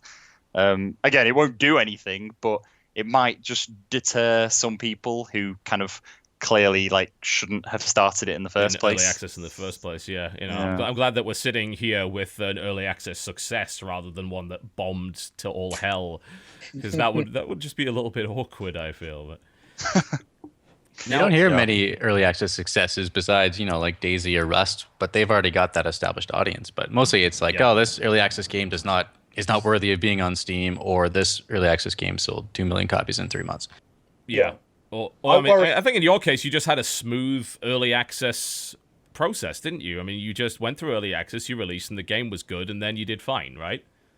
Yeah, I guess that's a good way to put it. But we worked hard and, trying to reach each milestone, alpha to beta and that kind of stuff, and coincide it with Steam sales. I mean, I'm surprised that topic hasn't come up yet with Steam sales, but it's just trying to reach one milestone to the next that sustains development to get that next milestone. And that's still how we are going. Like, our team is less than 20 people, and we work remotely around the world, and we can sustain ourselves to get to that next step. And we did have outside private investment and that kind of stuff, and they all got paid back, and they're all happy and want to reinvest. So that's good for us. Yeah, I mean, so that's something that we've done, like, because we launched Enkidu Games or whatever and released Red Solstice on early access, and that was the same situation where, launching on early access allowed that team to exist basically beyond that early access launch. So from that perspective, it's a good thing. But we'll see how it goes once they actually get out of it. I mean, we've been on both sides of the fence where we've had games that have been kind of in early access purgatory for a long time, but then like Divinity Original Sin was one that was doing quite well in early access, and they had a good plan for it, and it released and did well for them. So I mean, I think there's two sides to it, definitely. I mean, there's definitely a huge potential for abuse and for developers who just suck at executing and sticking to their vision and releasing a proper project. But I mean, they would be doing that if they weren't taking money for it as well. They'd end up failing maybe faster. But yeah, from a YouTuber perspective, and I suppose from a consumer perspective as well, I've always actually been kind of annoyed by how much Steam has promoted early access games, and finally taking a step to allow you to kind of take them off the front page is kind of a big deal. But it wasn't just in the top charts, which, assuming they're not meddling with the numbers, are just determined by how many people are buying it. So that's kind of democratic. But I was going on to the page and I was seeing, hey, go have a look at this early access in this giant banner ad that was obviously curated by Valve themselves. I always found that just a little shady. It seems to me like early access should be something designed for the kind of hardcore fans that are really interested in the development process. They actually want to get involved in some way, whether it be with just being a glorified QA guy or whether it actually be providing feedback for balance and features. Or they are just so into that genre that they're willing to accept it even in its barest form. And it shouldn't really be something that's kind of being thrown out to the big public audience at large. Am I wrong there, or do some people agree with that? Or I don't think you're wrong from a I don't think you're wrong from a consumer point of view, but it's that money thing I mentioned earlier, isn't it? Again, it's basically like they started making money, and it makes sense to serve them up. And the great thing about them is that they make money based on promises, not on the actual kind of content that's there. It's a weird one because I always get in trouble with other indies when I talk about early access, because obviously I'm the guy who made my money and blah blah blah. I get to develop and fund like bigger projects. But I really worry when I hear devs saying like we work like you just said from milestone to milestone. Like that to me just it seems like a horrible way to make a video game, obviously. But frankly, everyone's first game is horrible and painful and nasty, and you eat beans and you hope for the best. But the fact that a bad sales month means the game could fail and to never get made, and all of your players will remember you as that guy who took my money and then never gave me the game they promised. That seems like the much bigger risk to me. I think if you're using early access and your objective is to use early access to pay for the development of the game, I think that's really risky. It just strikes me as something that's so dangerous. Just from an evil, cynical business perspective, I don't want you to have heard of me as that guy who let you down that time. I want you to play my game when it comes out and when it's done. And when you can judge it, when you can read a review that says this is a good game, this is a bad game, it seems so dangerous. And I know there's a lot of devs who that's the only way they can make their game, but I would say make something smaller and fund and build rather than. I guess the other side of that, though, I guess, is that you see all of these things happening, and you see early access games failing, etc. But the thing that you don't see is the hundreds, thousands of developers who didn't go early access, tried to just go it alone and eat the beans and just make the game and hope that they'd manage to get to the end. And they just ran out of money and they didn't get to the end. And then you just never heard about them. They made half a game and now they're just screwed and they've just got to go back to their full-time job now. And they never got to even those cases where you have the two failures, one who made half a game and then it didn't work out, and then the one who did the early access and then it didn't work out. One of those people has a bad reputation on the internet now because, there's been a YouTube video about how shit their game is, kind of, a YouTube celebrity mocking them or whatever. And you kind of think, well, I'd much rather my failures were private, It's also worth saying that the people that get burned by that, let's take possibly the most high-profile failure of recent times, going to be Titan, right? Blizzard has been working on this thing for 7 years, has now scrapped it. Millions of dollars, untold millions of dollars being poured into that damn thing. But which consumer got screwed by that? The answer is none of them. Whereas with DF9, quite a few of them. And the early access exposes consumers to the risk that otherwise would be hidden. and would be taken up by investors that get a real, they take that risk willingly because they're going into that with full knowledge, and they're going into that with the possibility of getting a real return and making money on it. That's the risk they take. And I suppose you could argue that it's great that they're doing that and that we don't get exposed to that risk, but simultaneously it also means that a lot of people only go for safe bets. And that's why we get the same games made over and over again. Weird, cool, the survival game. There's, that's been all the years I've been making video games. That's been the running joke. That and something like No Man's Sky are kind of the, let's make a game where you land somewhere and you have to feed and you have to set fire, and no one would give you money for that game. No investor would give you money because it's ridiculous. So I'm not saying it shouldn't be done. I'm definitely, there's loads of success stories and there's loads of indies who've used this model to to create really cool stuff. Sure. It just seems to me to be the stakes are higher. You can succeed massively and do something awesome, and many are, or it can go the other way, and and you become the internet's most hated game developer for a week. Yeah, I guess one of the best ways to do it is to have a game that's just fun from immediately. So like, for example, the most obvious one is Minecraft. That came out and it was already a game. Like, there was already an entire game for you to play, and everything that followed that was more to just the game. Improving on it. Yeah. But if I'm like downloading an early access game and it has 2 levels and I've finished it in 10 minutes, then if that doesn't end up getting finished, then that's super crappy for consumers. So yeah, I mean, the model, I like the model. I think the model is brilliant. I think the model has helped lots of fantastic games, like games that would never have been made in the first place. Because remember as well, the early access model, it isn't just for the money as well. The early access model can help developers realize just how good an idea is. So again, like with Minecraft, if he hadn't started selling that game in the first place, it might not have been at the point where it was up to now, because he might not have known when to release it, like how much content do I have to put in this before it's ready.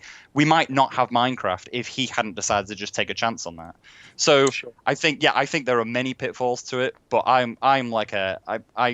like the model because I think it can just help a lot of developers get You're where one of those insufferable optimists. Yes, I am. I think it may be a question of just timing or like what stage we're in development. I feel like if we're really truly in alpha, maybe even alpha stage, where we can actually open it up for people to test where the core mechanics are pretty solid and everything, then I feel like, okay, there's less of that risk of, consumers perceiving it as, something that's just total crap. So I think it's just really, I mean, if we do it too early, then the risk is higher. So I think it's really a question of timing, I guess. Yeah. Howard, I'd like to ask specifically about the way that Guns of Icarus was actually funded, because I think a lot of people watching this probably don't really know where the money kind of comes from for that, unless they see an obvious, this kickstarted for $3 million, that's what paid for the game. What paid for Guns of Icarus? I think initially we were working with a publisher, and they were supposedly co-developing, so they were funding the earlier stages of development, and that relationship went terribly sour, horribly wrong.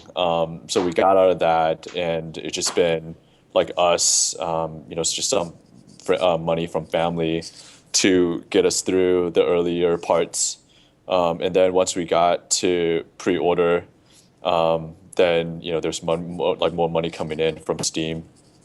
So it's like I guess it's a combination. I guess it's just kind of trying to survive along the way. If you could have done early access, do you think that you would have with that game? I feel like if early access was just starting and that we were like launching at that time, I would probably do early access. But I think looking back, I would probably treat early access as more of a pre-order process, where like, if we're 3 or 4 months away and we feel like the game is already pretty solid, then I would do early access. Right. But not like earlier on, because there's so many things we didn't know we screwed up on. So I think people will. I think there are a lot of different ways you can go at it. I mean, John, you mentioned the idea that, as a QA testbed for, your most hardcore fans, but at the same time, you release a game that's kind of broken, even in early access, and people are going to shit all over you. I mean, that's what happens. And on the other hand, I mean, look at The Long Dark. That's a game that's in early access right now. It's quite fun to play and is in pretty good shape. And they're using it to help fund, I think, additional development. They'll add more content, and I think they're in a good spot where they will get the game done and they'll release it and have a proper release. But it's allowed them, between their Kickstarter and between the early access, it's probably allowed them to sort of establish the studio and have a real go at it, right? So I don't know. I think there's a lot of different ways to do it. Obviously, from my perspective, I think we're happy about it because we work with a lot of different early access clients, but it's also difficult from our perspective because guys like you won't cover it. A lot of media will, you're actively not going to tell them about a game when it's in early access. You'll announce it a month early and say, hey, check out this great game. They'll cover it. As soon as you say it's in early access, they're like, I don't care. I don't want to talk about it, right? So yeah, well, it comes down for me that it's very annoying to cover early access games because I'll put a video out and then the day after they've completely retooled the damn thing. So my video becomes irrelevant, and that's a coverage problem that we're probably going to do a different show on, actually. Like, I've been trying to get people together for that for a while because it's insane to try and cover early access. You need to keep up with what's going on with that game in a way more intensive fashion. And you also still feel like, even if you like it a little bit, that's a recommendation of an incomplete product that you're giving to your audience. And yeah, they have the final say, but it's hard to feel like you're not somewhat responsible if that damn thing then goes south. I mean, I feel pretty damn responsible for recommending Takedown Red Saber's Kickstarter, and pushing that. That was, actually, as a result of that, I don't even push Kickstarters at all anymore because it just doesn't seem like the right thing to do. And outside of even all of that, there's still so many games that are done that we could be covering versus games that aren't. It's true. Now, I would like to talk a little bit about sort of the ethical concerns in regards to promotion and more to the point, sponsored content. This came up, and it was my bloody fault, by the way, because it came up in an article. I believe, Mike, you spoke about it, and I think MCV wrote about it in a couple of other places as well. And this was, what place does sponsored content have on a curator's list, if any? And this was in regards to PlanetSide 2. Now, initially, when we were putting the list together, we were kind of scrambling because this feature, well, Valve never tells us anything. So we had no idea this feature was coming. So it drops, we see it on Reddit/new, and like, oh, better get on top of this, let's go.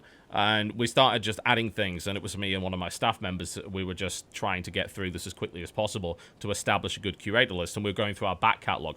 And PlanetSide 2 ended up on there. And PlanetSide 2 is a game that I did some promotion for, and I was fairly heavily involved in it, and it was mostly due to the fact that I was the world's biggest PlanetSide 1 fanboy. Like, I would scream about that game from the rooftops. It was such a flawed concept, but it was the only game doing that at the time, and it's really one of the only games that still does MMO FPS in a really interesting way. And a couple of smaller indie devs discovered quite quickly, which, it's not difficult to find, that the video I'd linked to was sponsored content, because, again, it was disclosed like in the description, so everyone knew about it. And the question came up, is it appropriate to put sponsored content on the curator list? And then people started saying, well, what if people are already being paid to put sponsored content on their curator list? And in the case of PlanetSide 2, that video was 2 years old. Like, it's of no real benefit to us at this point as to whether or not that video goes up, and it certainly wasn't a requirement. Our deal with SOE ended like in 2012, I think. But I'd like to kind of go around the room because I know we have someone right here who is engaged in sponsored content.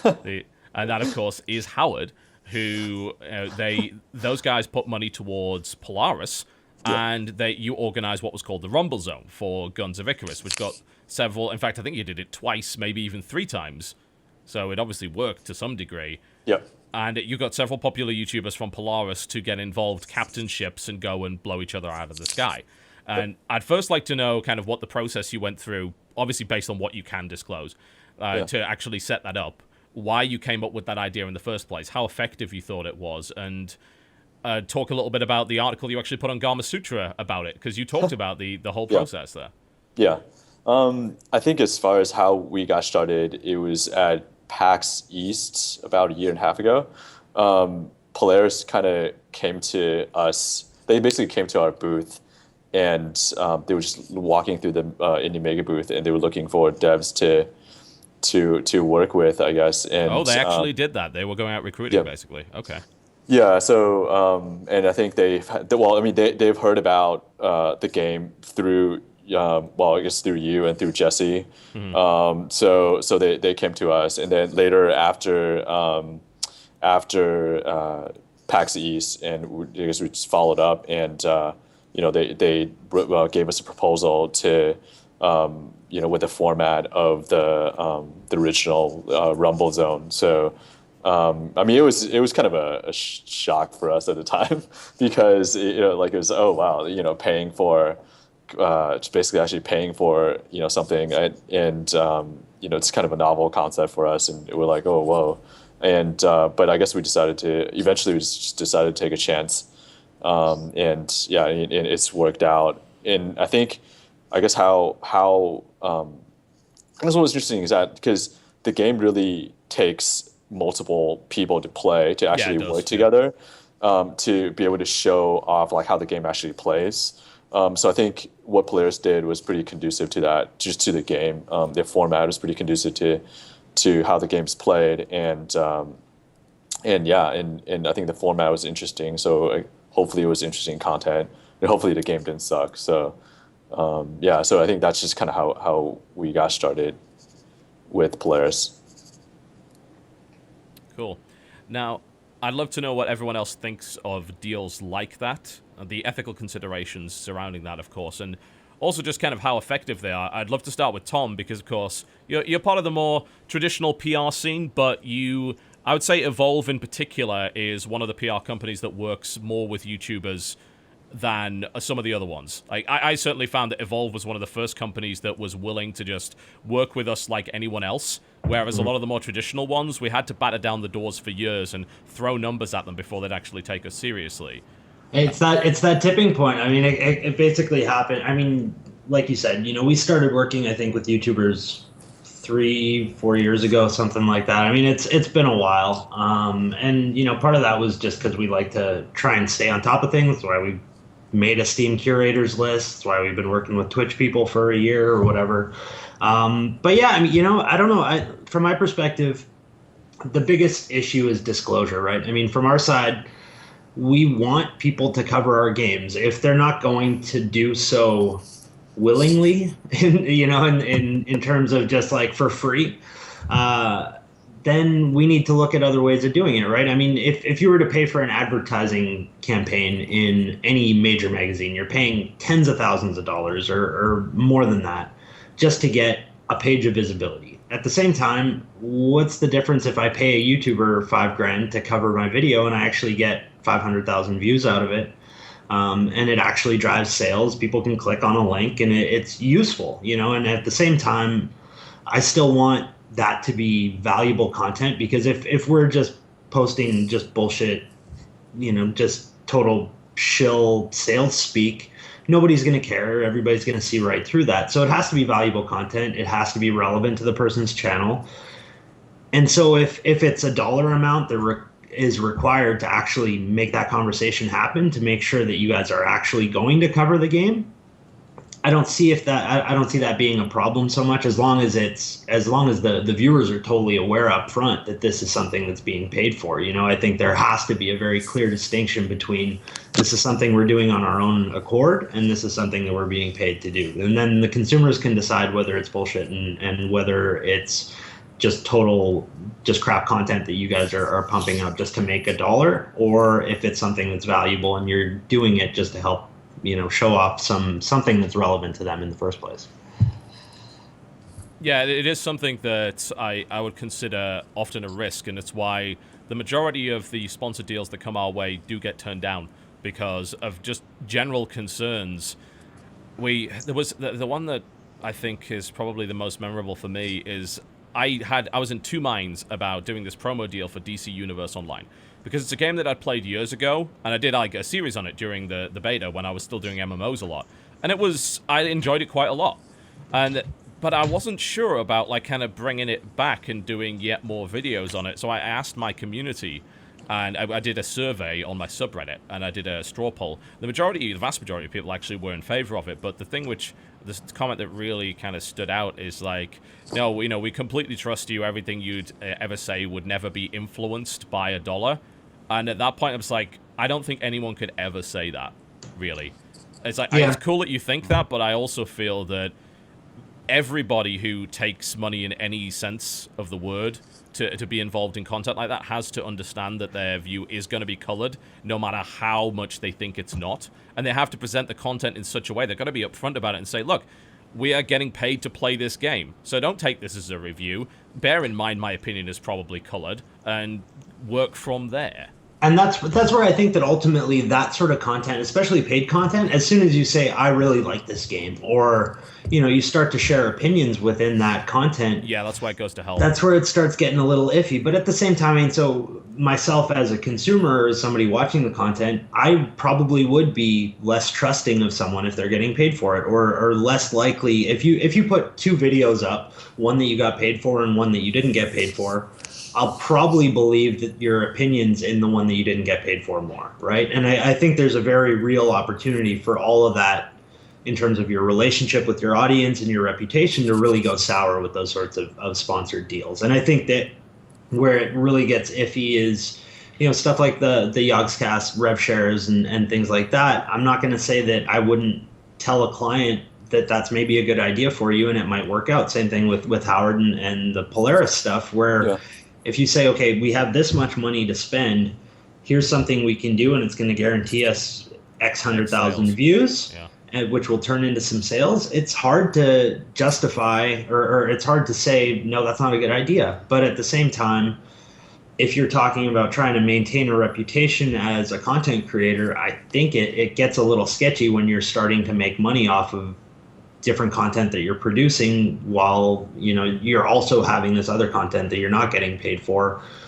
Are you going to be as likely or as enthusiastic about covering that stuff that you're not getting paid for, or is it? I mean, but what does it matter? You watch TV, it's all paid content.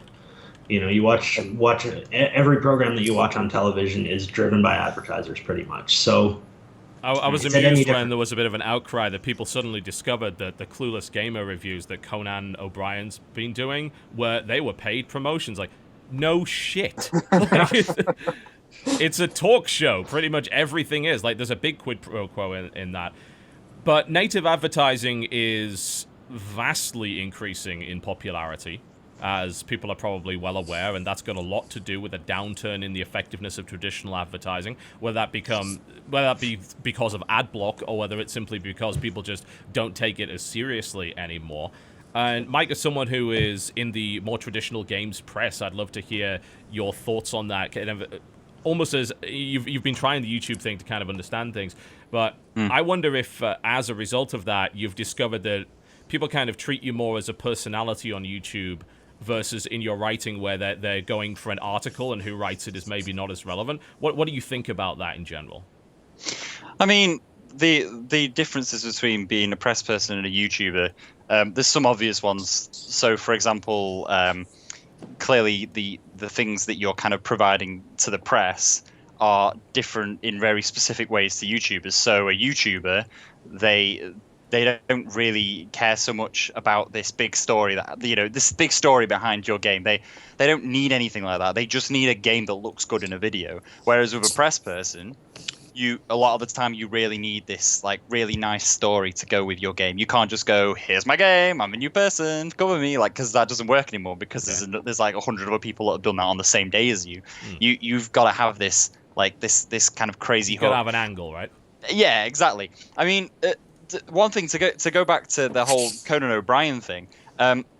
What's interesting about that is that it shows that the average consumer has no idea about any of the things we're talking about right now, and probably has never ever even thought about it.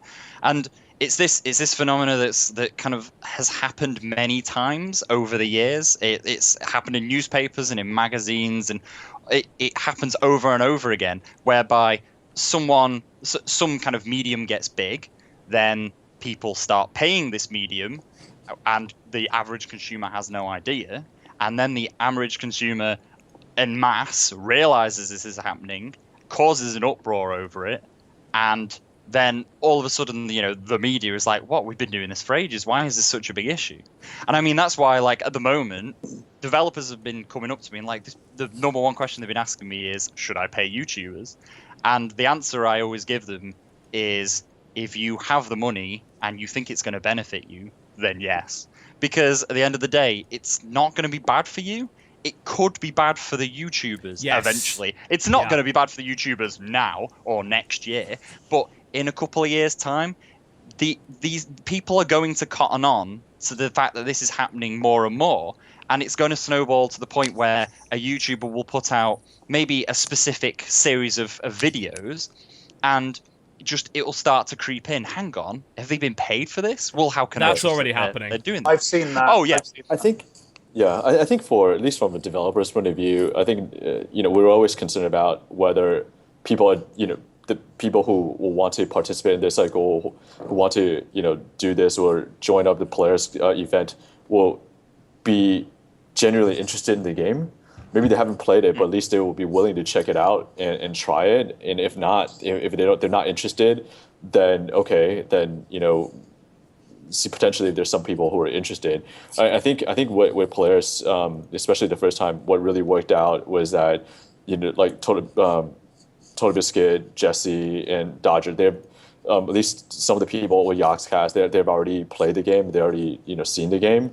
So I feel like okay, there was more of a like authenticity there, where like it wasn't just people like feel like they have to, they're just being paid to do something. And I feel like that ultimately that really is the key, like is the key for content creators, but also it's a key for developers, because I mean it's going to be hard for us to even watch a video like where the person who's doing it clearly isn't interested in the game. I think that's that not. Could be seriously cringy, and I've definitely seen some brand deals that have been like that, and they've absolutely sucked. And I can only imagine that they've resulted in very poor conversions at the end of the day. Whereas something like Guns of Icarus, I think it's a good format because there's a degree of rivalry already there, and people know about that. And that is a game mostly about shouting at your engineer to fix the balloon because, oh god, we're on fire. And there's definitely a good amount of entertainment to be had from that if it's presented in the proper way. And then there are other games that just wouldn't work with that format at all, frankly. Yeah. And I mean, from our side, we've ended up pitching some YouTubers and going, hey, here's some codes. And they're like, okay, great. Yeah, we'll check this out. How much are we going to get paid for this? It's like, well, nothing. I mean, nothing, right? Like, I mean, the goal is that you're not doing this. No, exactly. And then the answer is no, sorry, we're not interested in that kind of deal right now. I'm like, all right, fine. I mean, there's not much you can do, but now I know that when I go to your channel, this is what I'm getting, right? I mean, you're either playing Call of Duty or whatever it is that's your go-to game, and then everything else is paid. It is what it is. But in those cases, a lot of times I don't think they're disclosing it. So, it's a sketchy situation. And from our perspective on the PR side, we wouldn't want a client getting involved with that sort of deal, right? I mean, we want to make sure that it's all totally transparent because we don't want it coming back on us. I mean, that's if the FTC starts to swing hammers, then there's going to be a problem there. And it will happen at some point. Right? It will. I mean, it's going to happen once they catch on. But the interesting thing is, though, that it's not even like the fans of a bigger YouTuber who's maybe doing this. The fans are scary as hell. Because, for example, like when the Yogscast stuff was happening, like, a lot of the games press and other YouTubers were like, oh, hang on, this doesn't seem this seems a bit sketchy what they're doing here. And then you'd start getting attacked by their fan base. And on Reddit, their fan base were filling Reddit threads with like, oh, no, it's totally cool because it's Yogscast, woo! Yeah, I actually got that, which is hilarious because I am legit friends with them and I recruited them to the network. Like, I promoted them so much in the early days, and I'm really happy for their success. Then the Yogscast fans like, what are you talking about? Like, guys, you have short memories. Come on. But I think actually that a lot of that comes down to the fact that Yogscast have a younger demographic. It's the same with PewDiePie's fan base. If you say anything bad about him whatsoever, they will come in droves with torches and pitchforks. And there is a almost scary amount of loyalty there from mostly younger people. And I think that ethically as a channel, that's something you always have to bear in mind. Do you actually have these obsessive fans, and are you in fact exploiting them? Because if you are, then I mean that kind of makes you terrible. I mean, is that a fair thing to say? I think so. That makes you a pretty terrible kind of human being. But it is always something we have to be completely aware of, and I really do think that disclosure is always the way to go, not only legally, but in terms of doing a service to your fan base. Just saying, look, this was a sponsored video. And if you think that your fans are going to react badly to that, then you shouldn't be bloody doing it in the first place. Yeah, exactly. Yeah. And that's the main point, isn't it? And I think ultimately disclosure, it benefits developers as well, just because if there's something that's misrepresented or whatever, there's not enough disclosure, and a viewer buys the game and becomes a player, and then I'm pretty sure that they will voice their displeasure in a very public way anyways, and it becomes like a thread on Steam forum, or a negative review and whatever. So I feel like I think disclosure or transparency and definitely helps. I think it helps us down the road as well. Yeah. You also can't put the genie back in the bottle. That's an aspect of it that's kind of important to remember. Especially with Guns of Icarus is a great example of another one that there was some controversy for it being on the curated list, because at some point there had been a business relationship, regardless of the chronology. Although to be fair, though, I think it was literally one guy that said that. That's cool. Okay. There was definitely some about Planet Side. I think that was totally legit, and I certainly explained that. Look, I mean, the chronology is like it's 6 months apart. It's, Sure, and that's ridiculous. But I'm finding the same thing. So I'm not. Well, at the moment, I'm doing any kind of sponsored content. But there are people involved in the production of Volume that are YouTubers or press. I've got a couple of games journalists providing kind of design consultancy on it. Sure. Jim Sterling is playing a character in it. And that means that there's probably never going to be an escapist review of the game. There's probably never going to be any Gamasutra review of the game. Well, Gamasutra doesn't review, but any kind of critical content on Gamasutra because of those relationships, and multiple other websites. And what happens is, I think there could be an over-eagerness on the part of devs in some situations with this stuff to go, oh, well, I've got this pot of PR money, I'm going to go and do all this content. But what you might be doing is you might be burning an opportunity to actually have an honest-to-God evangelist of your game, without any kind of room for anyone to say that money exchanged hands. If I get the biggest YouTuber who's going to love my game, and I give them some money for some content, that's going to be a great short-term win. They're going to produce some cool content, and I'm going to get awesome kind of hopefully sales from it.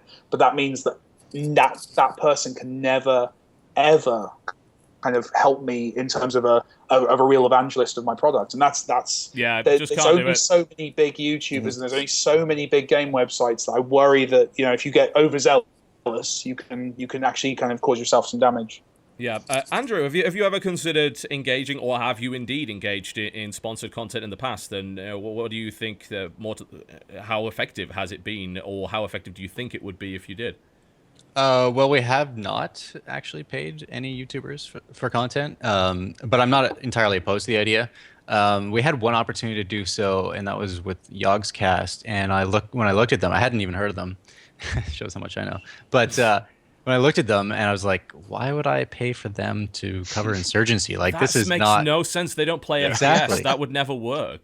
No, I know. And I'm like, I don't care how many millions of followers they have. Their followers won't play our game. So just flat out said no to that. And then they ended up making a video anyway. So it's just like, okay. Oh, well, saved you win. Ourselves. Congratulations. Yeah. Did you see sales from that, do you think? I don't remember. It might have gone just that great, then. A little bit. Yeah. So... But anyway, I mean, I'm not opposed to it, because when you lay out all your marketing advertising options on the table and you take a look at them all, the YouTubers make a lot of sense, especially the ones that have already picked up your game and they're enjoying it. They get it. They really get it. They connect to your audience base. And I would love to support them, because, I mean, when it comes to advertising, we basically only advertise to like our social networks, promote on Facebook or Twitter. We've advertised on Twitch, which also kind of, I thought that was really important that we get on Twitch, because the streamers will then see the ads, or they'll see us on the homepage be like, hey, check out this game. And then they do. Because I remember during our launch, we did an ad campaign, and I think around 10 streamers picked it up and had over 1,000 viewers each. So that's like buying extra views. So that definitely helped out. But I don't really enjoy traditional banner advertisements or front page takeover of rock paper shotgun or something like that. Like, to me, that's a waste of money. Maybe it's because I used to work in the media business and I know how numbers are, for people to gloat over, and I'm just like, those don't mean what you think they do. Yeah, but when it comes down to supporting YouTubers, I think maybe there's an alternative to just straight up paying them to do it. What if we pay to promote their videos, right? Like, what if we promote their videos on Facebook and on YouTube, and we pay for it? So maybe that is kind of like an exchange of services in a way, because they're promoting our game and we're promoting them. We'll promote them to our audience, which there might be crossover if they're interested. You would definitely need to, I think, start up with the smaller ones, certainly, because I think most developers, unless you're huge, don't really have the social media following to really make that work. Right. Yeah, but I mean, even beyond our own social network, like if we're just doing to YouTube in general and target it using their videos, that might work. Oh, you mean paying for advertising, which then links to a complimentary kind of video? Is what you mean? Is that what you mean? You actually like paid for advertising as well? As in through AdSense, right? Yeah, like we would pay for them to advertise their video instead of paying them to produce it. That's It interesting. sounds like payception. How deep can we go on this? I don't know. I mean, I was going to say, like, so it sounds like we're all like, yeah, okay, paying YouTubers is kind of all right in these specific circumstances. But I mean, then the question is, so is it okay if I was a game developer to go to Rock Paper Shotgun and say, hi, can you write articles about my game and I will pay you to do that? Because that is a big no-no, that isn't it? Like if people found out that Rock Paper Shotgun were being paid to write about games, they would get slaughtered for it.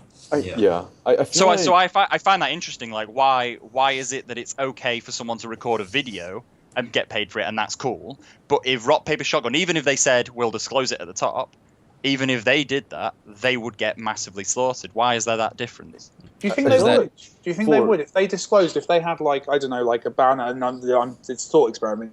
It's not real, but like if they had like a thing like as big as the headline, like right at the top of the article, this is a paid-for feature, advertorial or whatever. Because loads of like you see those in newspapers all the time. You see in magazines. Do you? Do you though? I mean, that's kind of I think what my point would be is as soon as they post that, it loses all legitimacy, and you just go, I'm not going to read it. I mean, I think arguably any piece of sponsored content or this is a sponsored blog post or whatever, I might as well not read it because I know it's just somebody pushing an agenda, and that's about it. Do you want me to pull stats?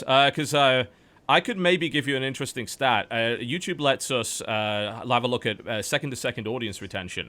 Now, I recently did a deal with Strife, and I'd put my opinion on that game out like a year ago when I looked at it at PAX, and basically it hasn't changed. And I'm a Dota player, so I'm like, Strife?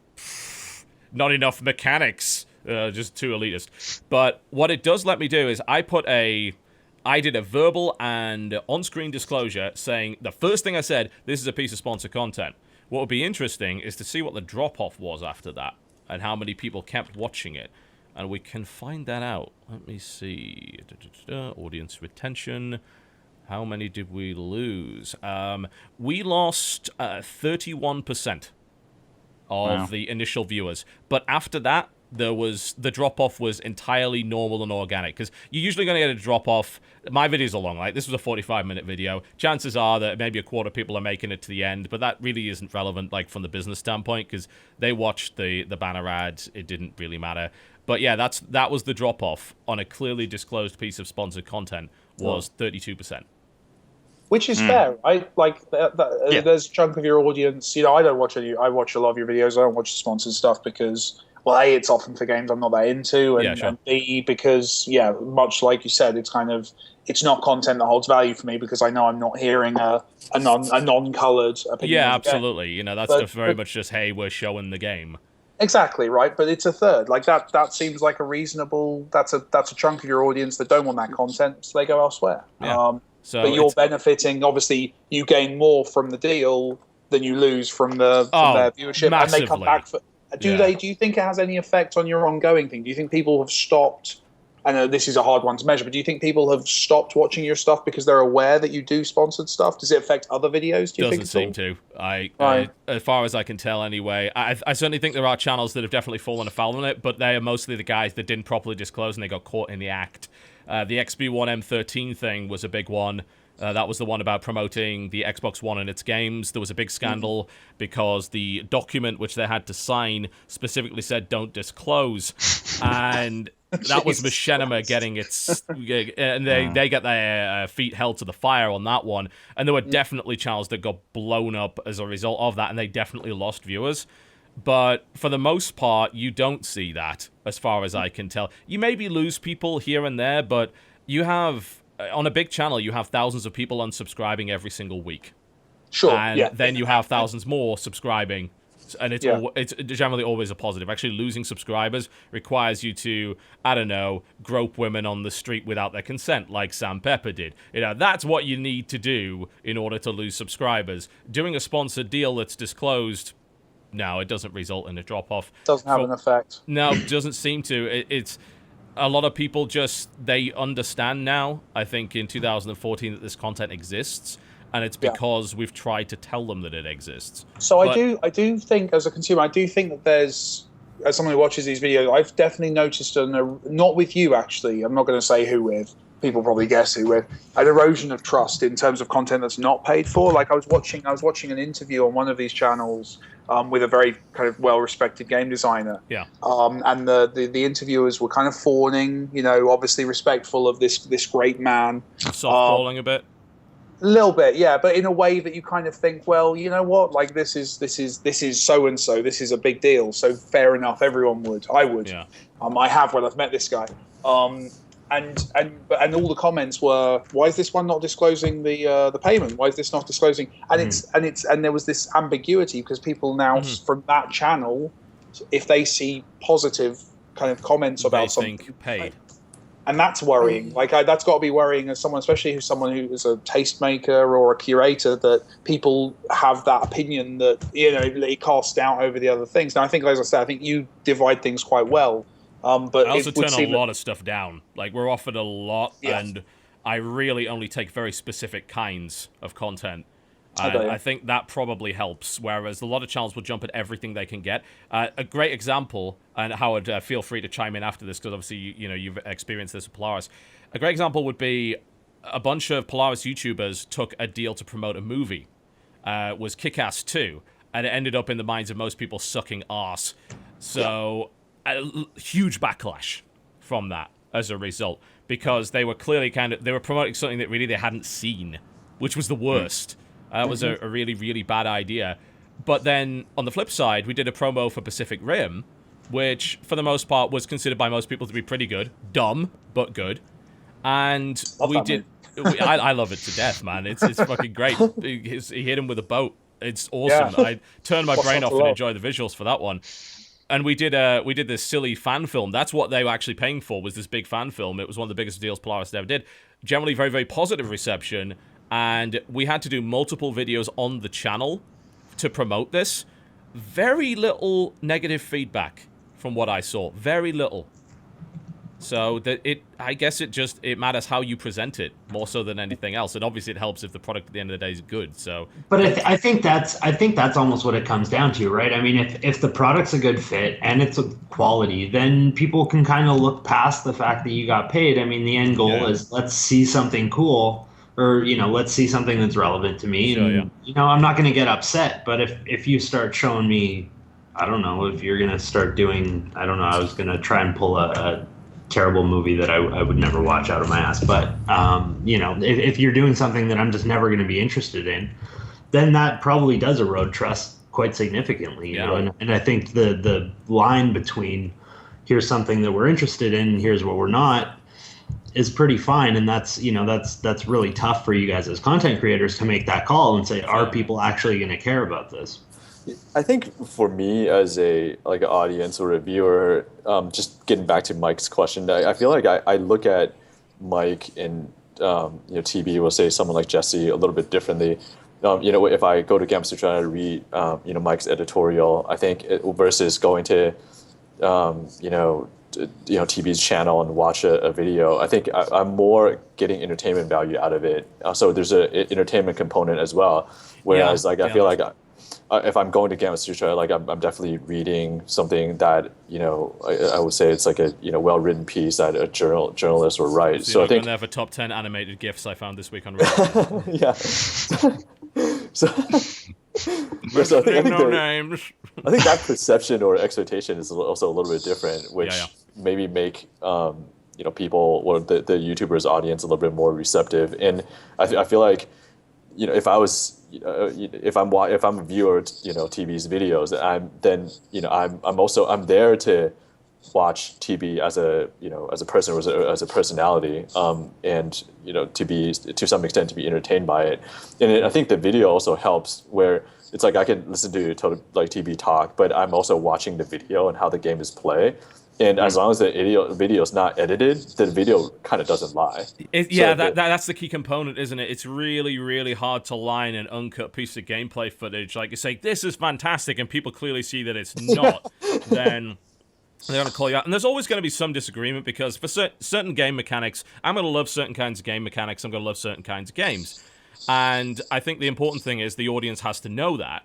And that's got to be up front and center. And they know I'm not going to like things like Dear Esther. And they know I'm not going to like point-and-click games, mostly because I'm awful at them. And they're aware of that. So if they see something that doesn't really match up with what they know of me, they're probably going to be a little bit suspicious. And they should be. Absolutely. Yeah. And like in one of our videos, I think Cry DC from the game, and when he came back, his avatar didn't spawn, so nobody knew who he was. And that was shown in the video.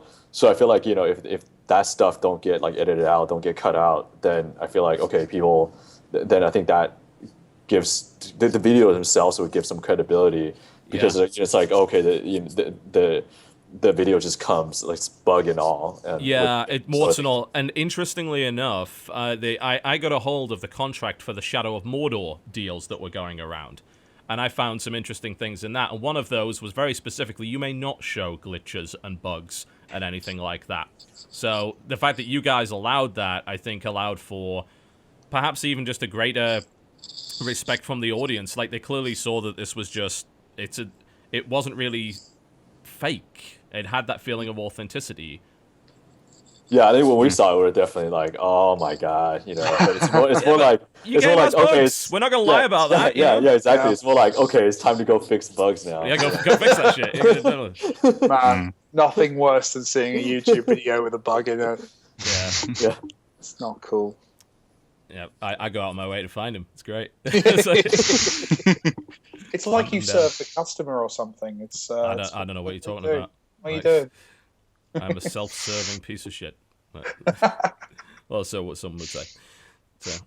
So ultimate conclusion on the whole idea of advertorial content is everyone seems to be of the opinion that it's okay as long as it's disclosed. But I think maybe we didn't give Mike Rose's point enough kind of talking about, which is the difference between a YouTuber and between someone like Rock Paper Shotgun writing that. And it gets onto that thorny issue of journalism and the idea that a journalist needs to uphold certain standards. And as a result, it wouldn't be acceptable for someone that identifies as a journalist to create advertorial content, which is kind of weird because there's quite a lot of it in traditional journalism. And absolutely so. I've spoken to journalists who have just said, I was writing for a publication, I had to write some advertorial because that was required. And we needed it to pay the rent. Yeah, I mean, everyone understands that if they see a game on the cover of a magazine, that's not necessarily a meritocracy-based decision based on which games are most interesting. Say it ain't so. Is it Mike. ever? I did this the other day because I was interested in doing it with Volume, trying to see if I could get a magazine cover. Was this 1992? I was like, well, just because it's not 1992, but I was a kid in 1992. Give your demo to Amiga Power, Mike. I wanted to be on the cover of a magazine, so I was getting. That's an ego thing, all right. It's totally an ego thing. Yeah, well, yeah, absolutely. And yeah, that was an eye opener to see what the prices are. It's a weird one, isn't it? Because I think we are in an age of transparency, and specifically of people being able to investigate absolutely everything you've ever said publicly, Yep. every stance you've ever taken, every social relationship you're engaged in. That is the era we're in. I think whereas before with these, when a magazine would get, journalists flown out to wherever to cover something, and they'd be in the bar being given free drinks all night, and they'd have to write 500 words at the end of it and take a paycheck home.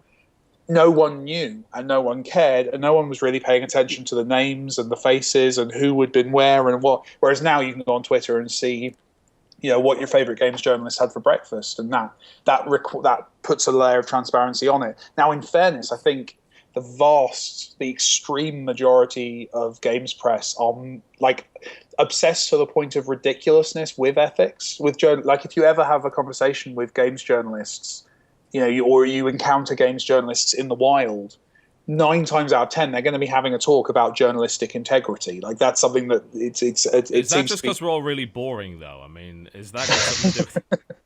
I think they're just having that conversation to get me to leave the table. I think that's do you have any hobbies? Well, I really like journalistic ethics. Well, I read the Associated Press style guide on a daily basis. I have a Twitter account, therefore I must share it. So. I see. But yeah, I mean, going back to that point, there is a huge divide, and it's like what we're talking about with advertorial on a YouTube video. For some reason, it's more palatable. If I went to Rock Paper Shotgun, and I'll throw this out as like, if I go to Rock Paper Shotgun and this is a sponsored article, for whatever reason, I'm probably less inclined to read it just because I can't explain it, but it is what it is, and we just have this very clear divide between YouTubers and press. I mean, on our side, we end up trying to treat them fairly similar just in terms of our interactions and have kind of uphold them both to the same standards. But if you look at the emails I get from YouTubers and the emails I get from journalists, there is a huge gulf in the content and quality. And hi, this is my channel, give me a game. Oh yeah, okay, yeah, sure, here you go. It's just a huge difference, right? So whatever it is, it seems that once you're on YouTube, it's like you don't have to stick to any of this. It's just this world where you can do whatever you want. You can demand a brand deal when somebody emails you with a code. You can do all these things that as a journalist you just never consider and would never do. Well, historically, it was always separated, wasn't it? It was always that you'd have, or it wasn't always separated, but in the best cases it was separated, that the people handling advertising and the whole market spending kind of aspect of it was kept in a different room to the journalists. Yeah, there was a wall. There was a big wall. And, when that's broken down, obviously there was the Jeff Gerstmann gate and all that stuff. Those were the exceptions, though. Like, generally there was this distinction. Whereas now, you talk to a YouTuber and you're talking to the same person about the deal as you're talking to about who's going to be on video doing the criticism. Because most people don't have the they don't even have the staff to do that anyway. And even if they do that, it makes no difference because even if someone made the deal for me, it's still me doing it at the end of the day. Because where's the value in my brand? It's from the things that I say. And that's because YouTube is like byline-driven content in the purest possible form. You are subscribing to a channel because you like the guy or the girl who is talking to you through their webcam or recording footage for you or whatever. Whereas I think if you visit a website like Gamasutra, no offense, Mike, but I don't visit it for you. I visit it because Gamasutra has a brand.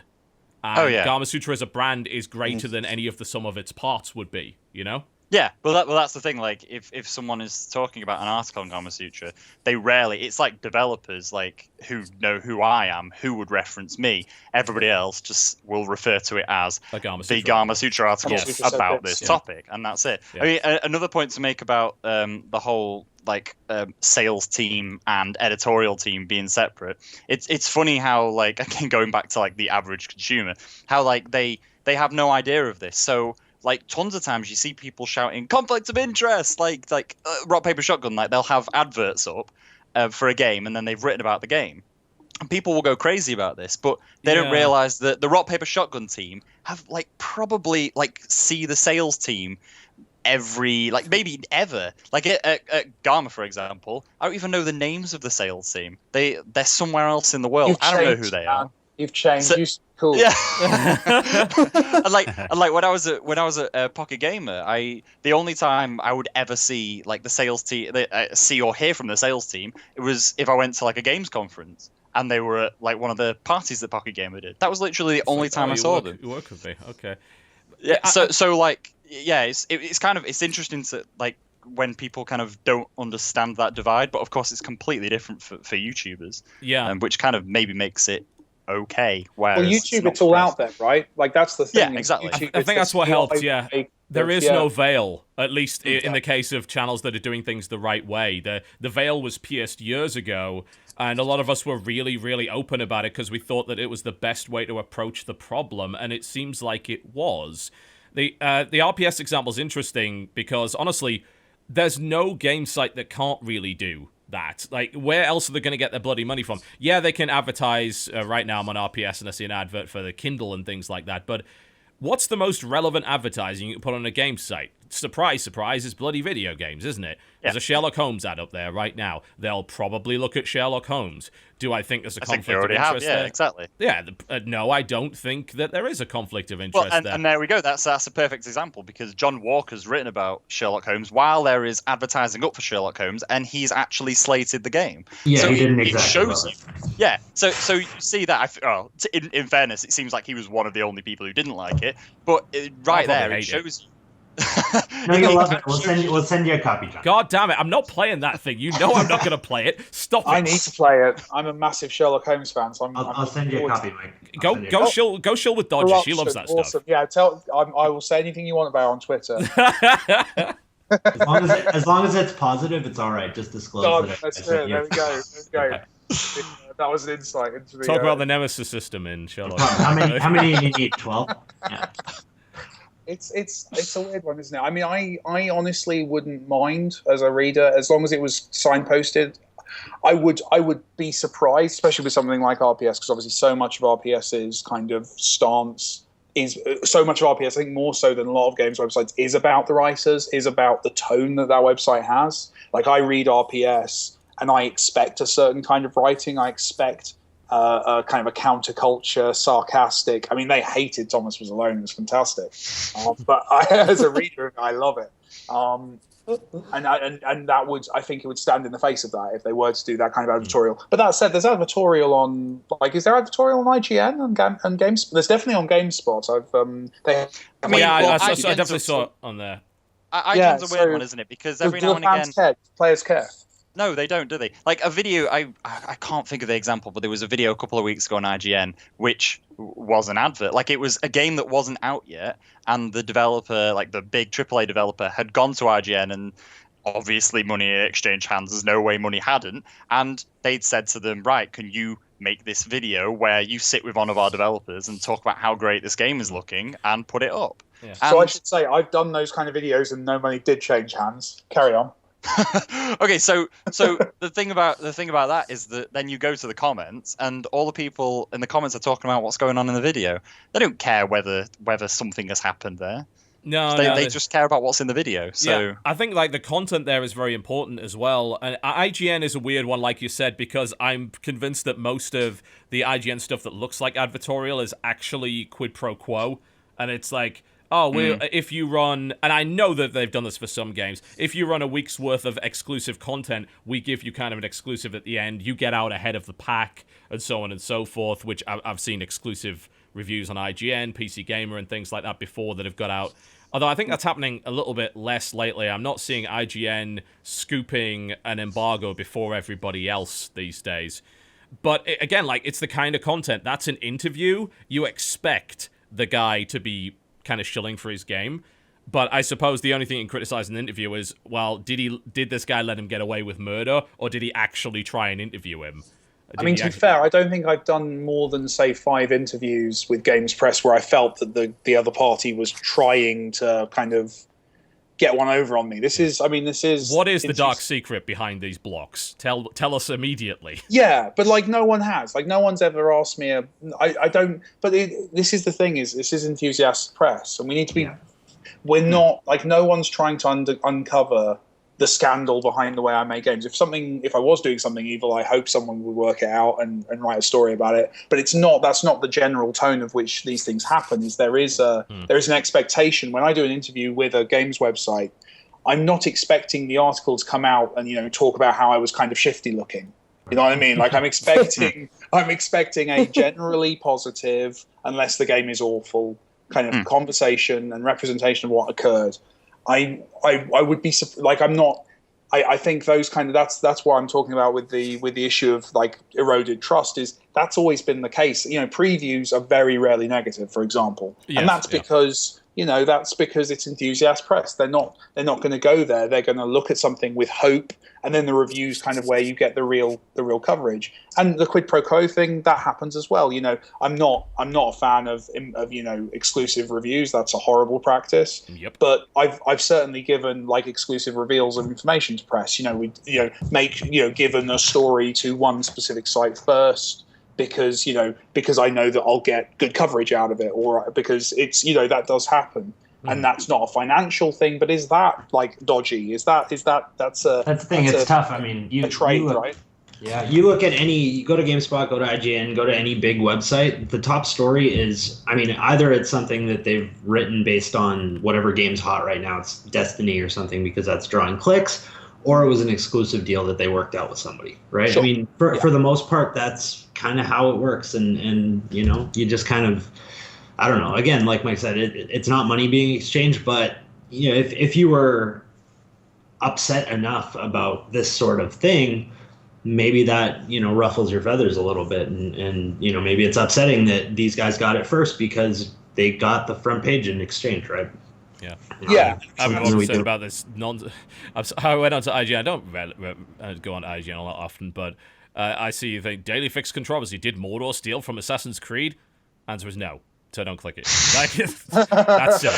I mean, the thing from a press perspective, previews are like the biggest bullshit thing that happens at the moment. And they always have been. Like they're absolutely fucking pointless. I've seen like journalists. I've been at events and they've played a game at an event and then they've written a preview that was like it was okay, but it was a little bit negative about things, and then the outlet has turned it down because it's not being kind of nice about the game. And the thing is that when people then do publish things that are negative, the backlash sometimes is awful. There was a big incident at Gamma a few years ago when Rage was about to come out, and Brandon Sheffield put up an interview with the developers where he'd been allowed to play it for like half an hour, and then he talked to them.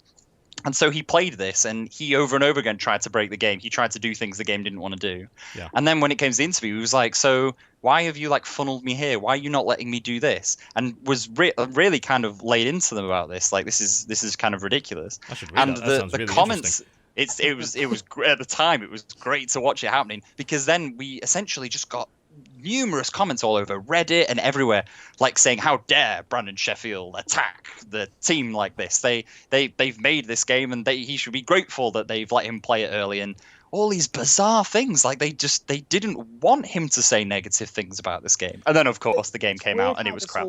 Because you see these kind of things blow up, and you see, and it's especially interesting when you know that the two people who are being pitted against each other on Twitter or whatever are actually people who get on reasonably well in real life and would chat it out.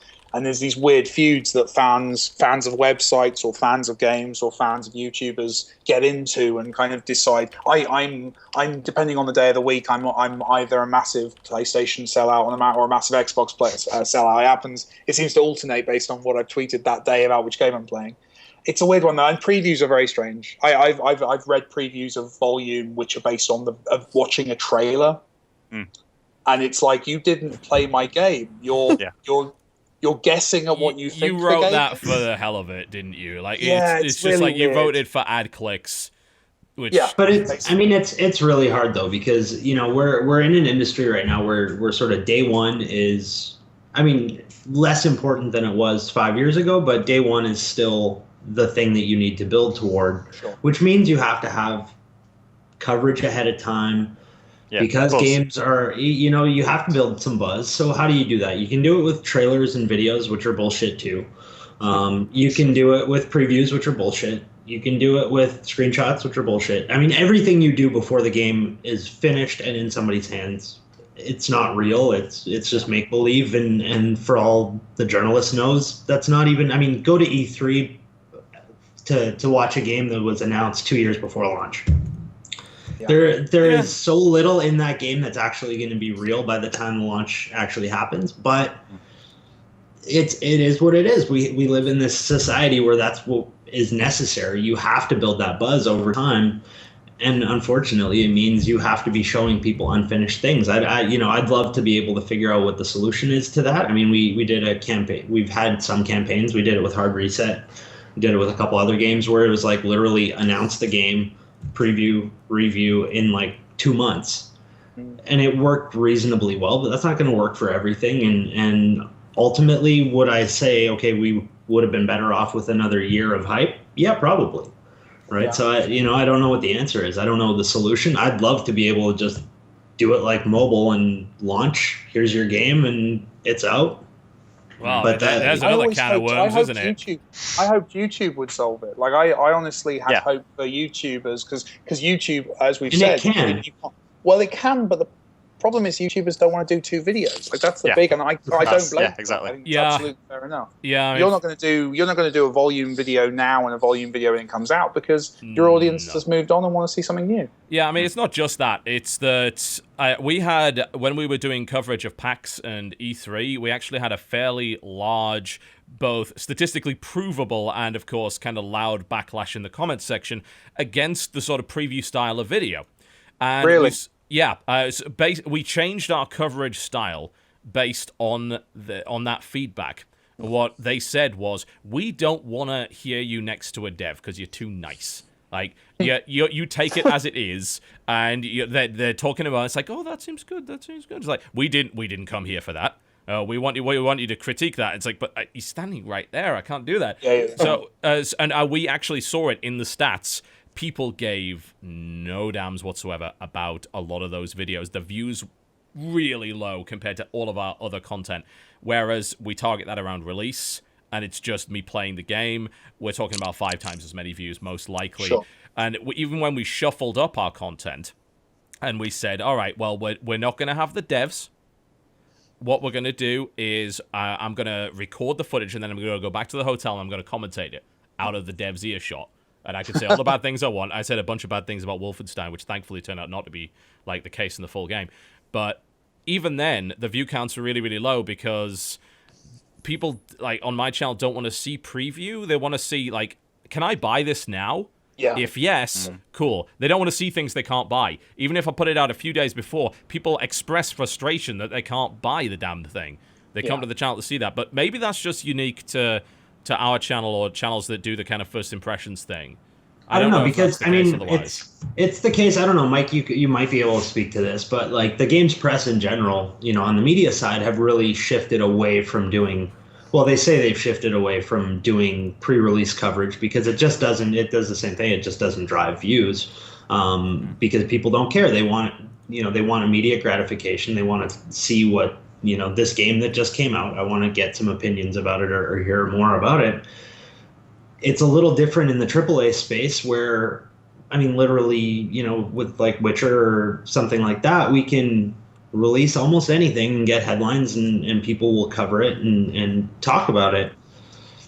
I don't know. It's frustrating as hell for like me, like because obviously like a lot of the stuff I do is like covering indie stuff, and so it's massively frustrating to see that kind of thing where like I'm desperately trying to let the world know about this amazing new game that I've been playing by this one guy who lives in Sheffield, and then like nobody's covering it. No one gives a shit. But it's amazing. It's genuinely amazing, and no one's caring. And then every site runs that.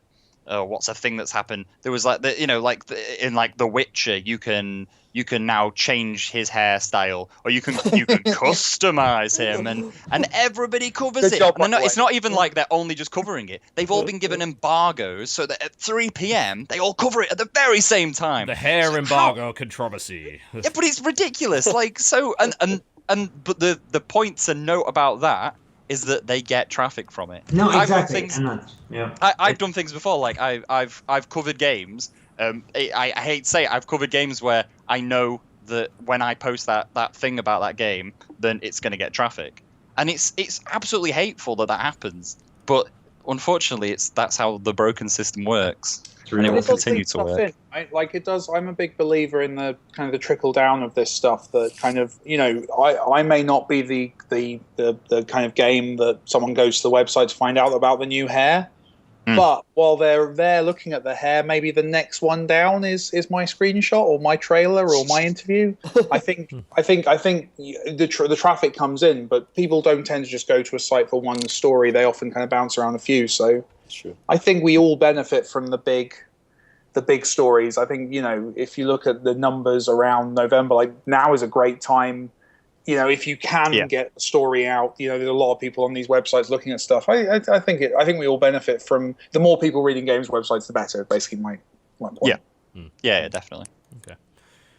All right, we're actually approaching almost on the 3-hour mark here. Apparently, we can talk a lot about this kind of stuff. Who knew? But there you go. I'd like to get final thoughts from everybody, actually, and if there's maybe something about Steam discoverability we didn't cover, and what we think is going to happen going forward with the system, and what each person would like to be added to it. Because this is clearly a work in progress. There's obviously some stuff coming down the pipeline. They're going to improve this system in some way. So I'd love to know what everyone wants from it. So why don't we start with you, Andrew? Stick you on the spot here. You've already done some pretty great analysis of what Steam has done for you so far. What do you want to see as a developer, and what do you want to see from the curator and discoverability point of view to improve the system to do something that will help you in future? Well, I think they've done a good job at kind of tying in, tags and reviews and all that stuff into this discoverability. And, kudos to Valve for taking the risks before Sony or Apple or Microsoft do anything in this regard. So they're definitely on the right track. And one section of Steam I'd like to see improvements on is the community area. I mean, I know it's kind of diverging from your question, but that's the next step for them, is how do you shore up community activity, tie it closer into the store, as I've done with that follow button, but how do you just really leverage that community activity and personalize it for yourself too? Because when you go to the community homepage in Steam, it's like, here's the most popular stuff in all the communities. So it's all Team Fortress 2 or Counter-Strike things. I'm like, I don't even play either of those games. So I want to see what's in the community of the games I play.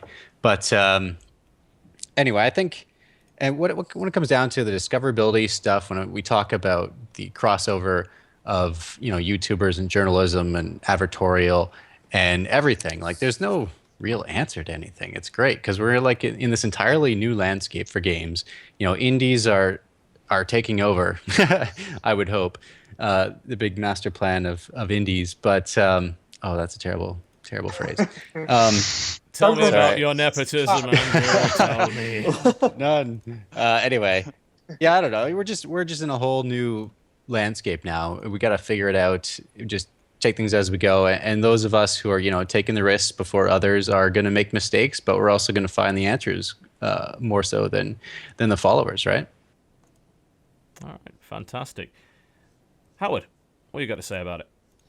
Yeah, I think for the most part I agree with Andrew. I mean, I think the store page and the front page of Steam is just it's gone through a pretty huge improvement, but I think I would like to see things streamlined a little bit more. I feel like there's maybe 4 types of recommended lists that could potentially be consolidated, and it may not take to the queuing page for you to actually follow.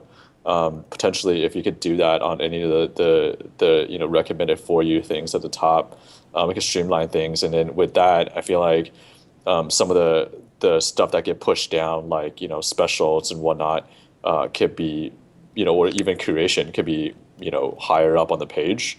I think some of the things, like the little things, would be I feel like the user score, if Steam believes in their curation and believes in their user reviews, that could be highlighted even more. Whereas like some little things such as the Metacritic score gets a huge font, whereas the user review title or percentage gets a mouse over or something. So like I think little things like that, it will actually help devs in a big way. Just because some of the metrics that players are using or consumers are using to gauge the quality of a game can be more visible. I think that visibility actually will help. Okay. Mike. Which one? Oh, yes. The developer one, and then we'll talk to the journo one. Mike Dev. Yeah. Next time we can't bring Mike Rose on the show because of this confusion. It's terrible. Oh right, I think we should can Bithell. Awesome. He gets too much airtime anyway. That's a fair point. You know, you can see his head expanding on camera right now. No,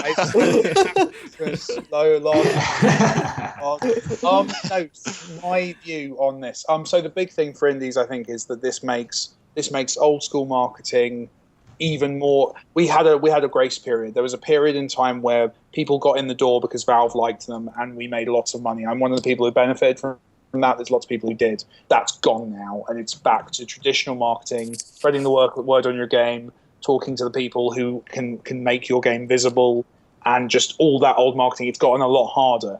In terms of the actual platform, for me, the big thing is I really hope this doesn't lead to us all retreating into our little echo chamber ghettos of fandom. That people don't just get served exactly what they want. You know, Amazon is a useless website to me at this point because it's gotten my taste so right that I already know about all the stuff that's on my screen. I already know about all those movies. I've seen the Marvel films. I know they exist. Yes, I'm going to buy every single one of them. Stop serving me them, you know. I worry about that with Steam. So what I would love is just more randomization built in, more kind of, here's a weird thing that, you know what, it's a risk. This is a weird thing that you might not be into, but, you know, give it a shot or have a look at it or watch this trailer for something that our system actually says you're going to hate, but you might love. You know, I'd like to see that kind of system come in. All right, other Mike. So I think we mentioned it briefly, but didn't really go into it. So the kind of thing for me that I'm a little put off by on the new Steam is this popular new releases tab. So I'm a person who I love all indie developers, but I really like helping new ones come out. So it's nice to have the Mike Bithells, but sometimes it's nice to also be helping the new guys who used to be the Mike Bithells. And this popular new releases tab seems to not help many of them, because it seems like the new games that are coming out, if they rise to the top of the popular new releases, the chances are that it's because they were already going to sell. Do you know what I mean? Yeah. And so all you're doing is just, again, making the rich richer. You're just helping the people who are already going to be getting. So, for example, you put a video out and it gets loads of views when a game's just come out, and it rises to the top of popular new releases. So what's the point of that? They were already getting the help from you. So why do they need the help from this other list as well? Yeah. I mean, that's not to say that the new releases tab was that useful anyway. But this is even less useful from my point of view. And but it's like Mike says, it's like Mike number 2 says, it's now more to do with Shots fired.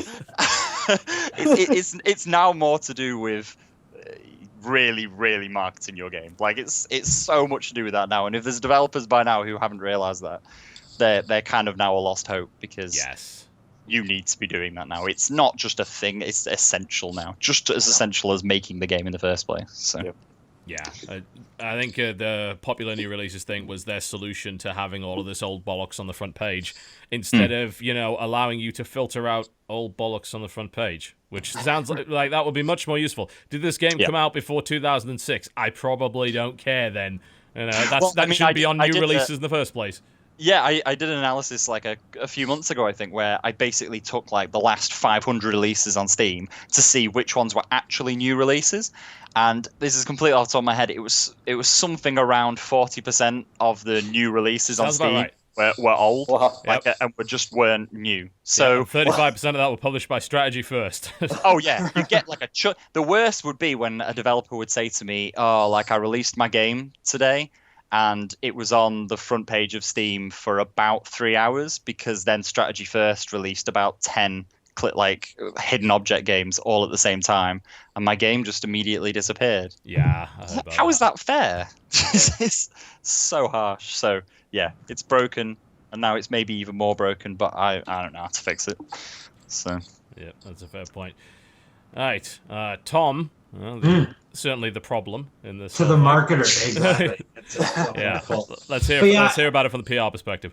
Yeah, I mean it's the same actually as Mike's 1 and 2 had to say. It's a little mix of both. I think that the problem that I see so far is curation as an idea is great, but right now I'm still getting served a lot of the same stuff I was seeing before. I don't think you're really seeing a lot of these kind of obscure games and like Mike number 2.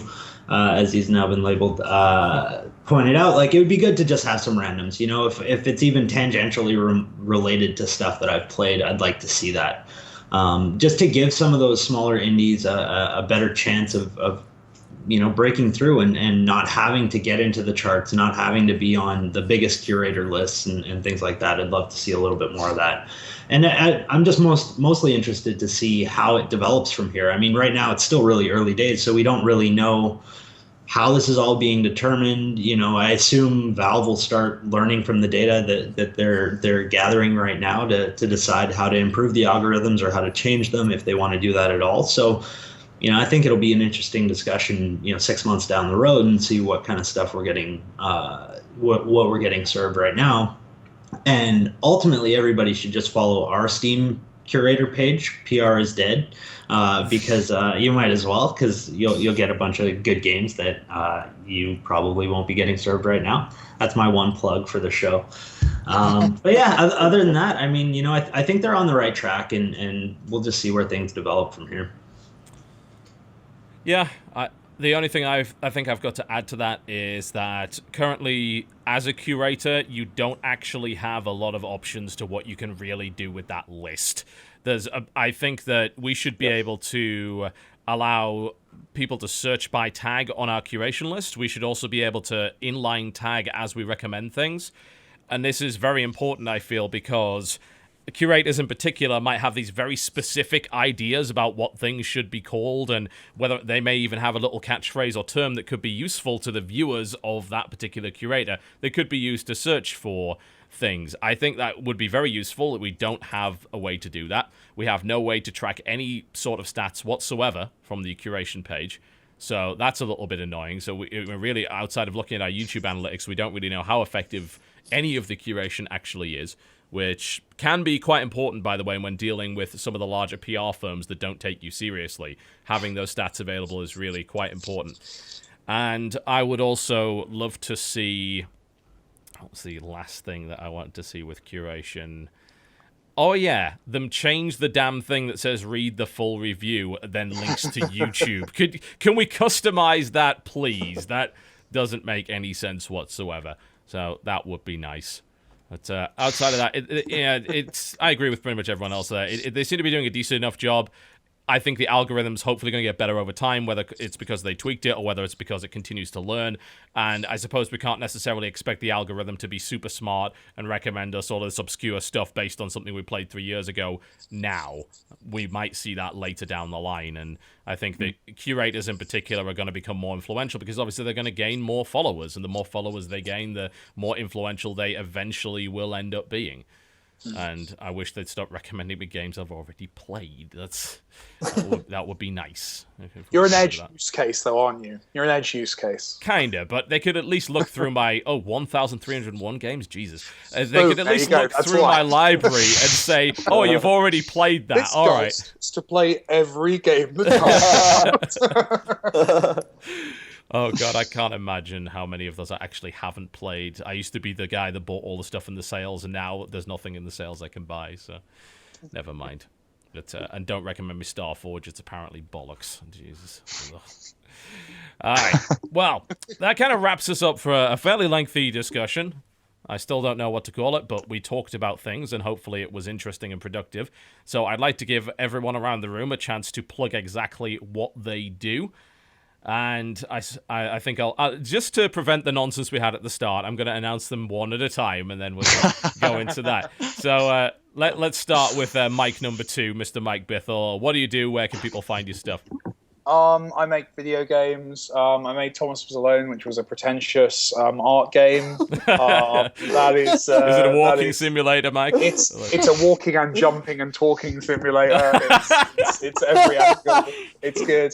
So that's on Steam. Obviously, Thomas Was Alone, and Volume is coming out next year. MikeBithellGames.com is the place to find out more. Great. Tom, I'm not sure if it'd be 100% relevant to our audience, but let's just find out what you do anyway. If they ever, for some reason, need a PR guy, where do they go? You never know, right? So you can find us at I don't even remember our URL. You are terrible at your job. I know. This is awful. I'm not on script. I haven't been practicing. So we're at evolve_PR on Twitter, evolve-pr.com. I'm Evolve Tom on Twitter. Just come take a look if you care about what we do in terms of promoting games, which you probably don't. Do that. Otherwise, these guys are probably better and more relevant to your interests. So that's that. Mike number 1. Hello. Okay, so I was Mike Rose, Mike number 1. And what can I plug? I could plug my Twitter, I guess. My Twitter is RaveOfRavendale with a little @ symbol at the front. That's all I've got to plug, to be honest. So have at it. Fair enough. Howard. I am Howard, Guns of Icarus, and the website is just gunsoficarus.com, and I'm still making Guns of Icarus. So, and It will never end. Right, it will never end. It is a game where you yell at engineers. That's what it's about. And your balloon is always on fire. Right. And last but, of course, by no means least, Andrew. Hello. Goodbye. I'm Andrew Spearin, creative director of Insurgency. It's just another shooter you probably never heard of. And you can find us on Steam or our website that's out of date, playinsurgency.com. And yeah, thanks for having me. It's been nice meeting everybody here. Yeah, fantastic. Well, hopefully that was to some degree enjoyable for some people. And of course, if you would like more of this and you somehow got to the end of all 3 hours of us blithering, then do by all means click the like button and let me know. And I will put this up as also an audio podcast, I imagine, so people can listen to it in the car, because, does anyone really want to stare at our faces for 3 hours? Maybe not. There's a minimize button for a reason, guys. That's all I'm saying. There you go. But thank you very much for listening, and hey, if you guys enjoyed this, then perhaps we will do more on certain subjects in the near future. I'd like to, of course, thank our panelists, Mike Bithell, Mike Rose, Tom Ohle, Howard, is it Tsao? Yeah. Cool, I got it right. Excellent. Close enough, yeah. British people trying to pronounce foreign surnames, we generally don't work. And, of course, Andrew Spearin. But big thanks to everybody, and we will see you next time. Good night.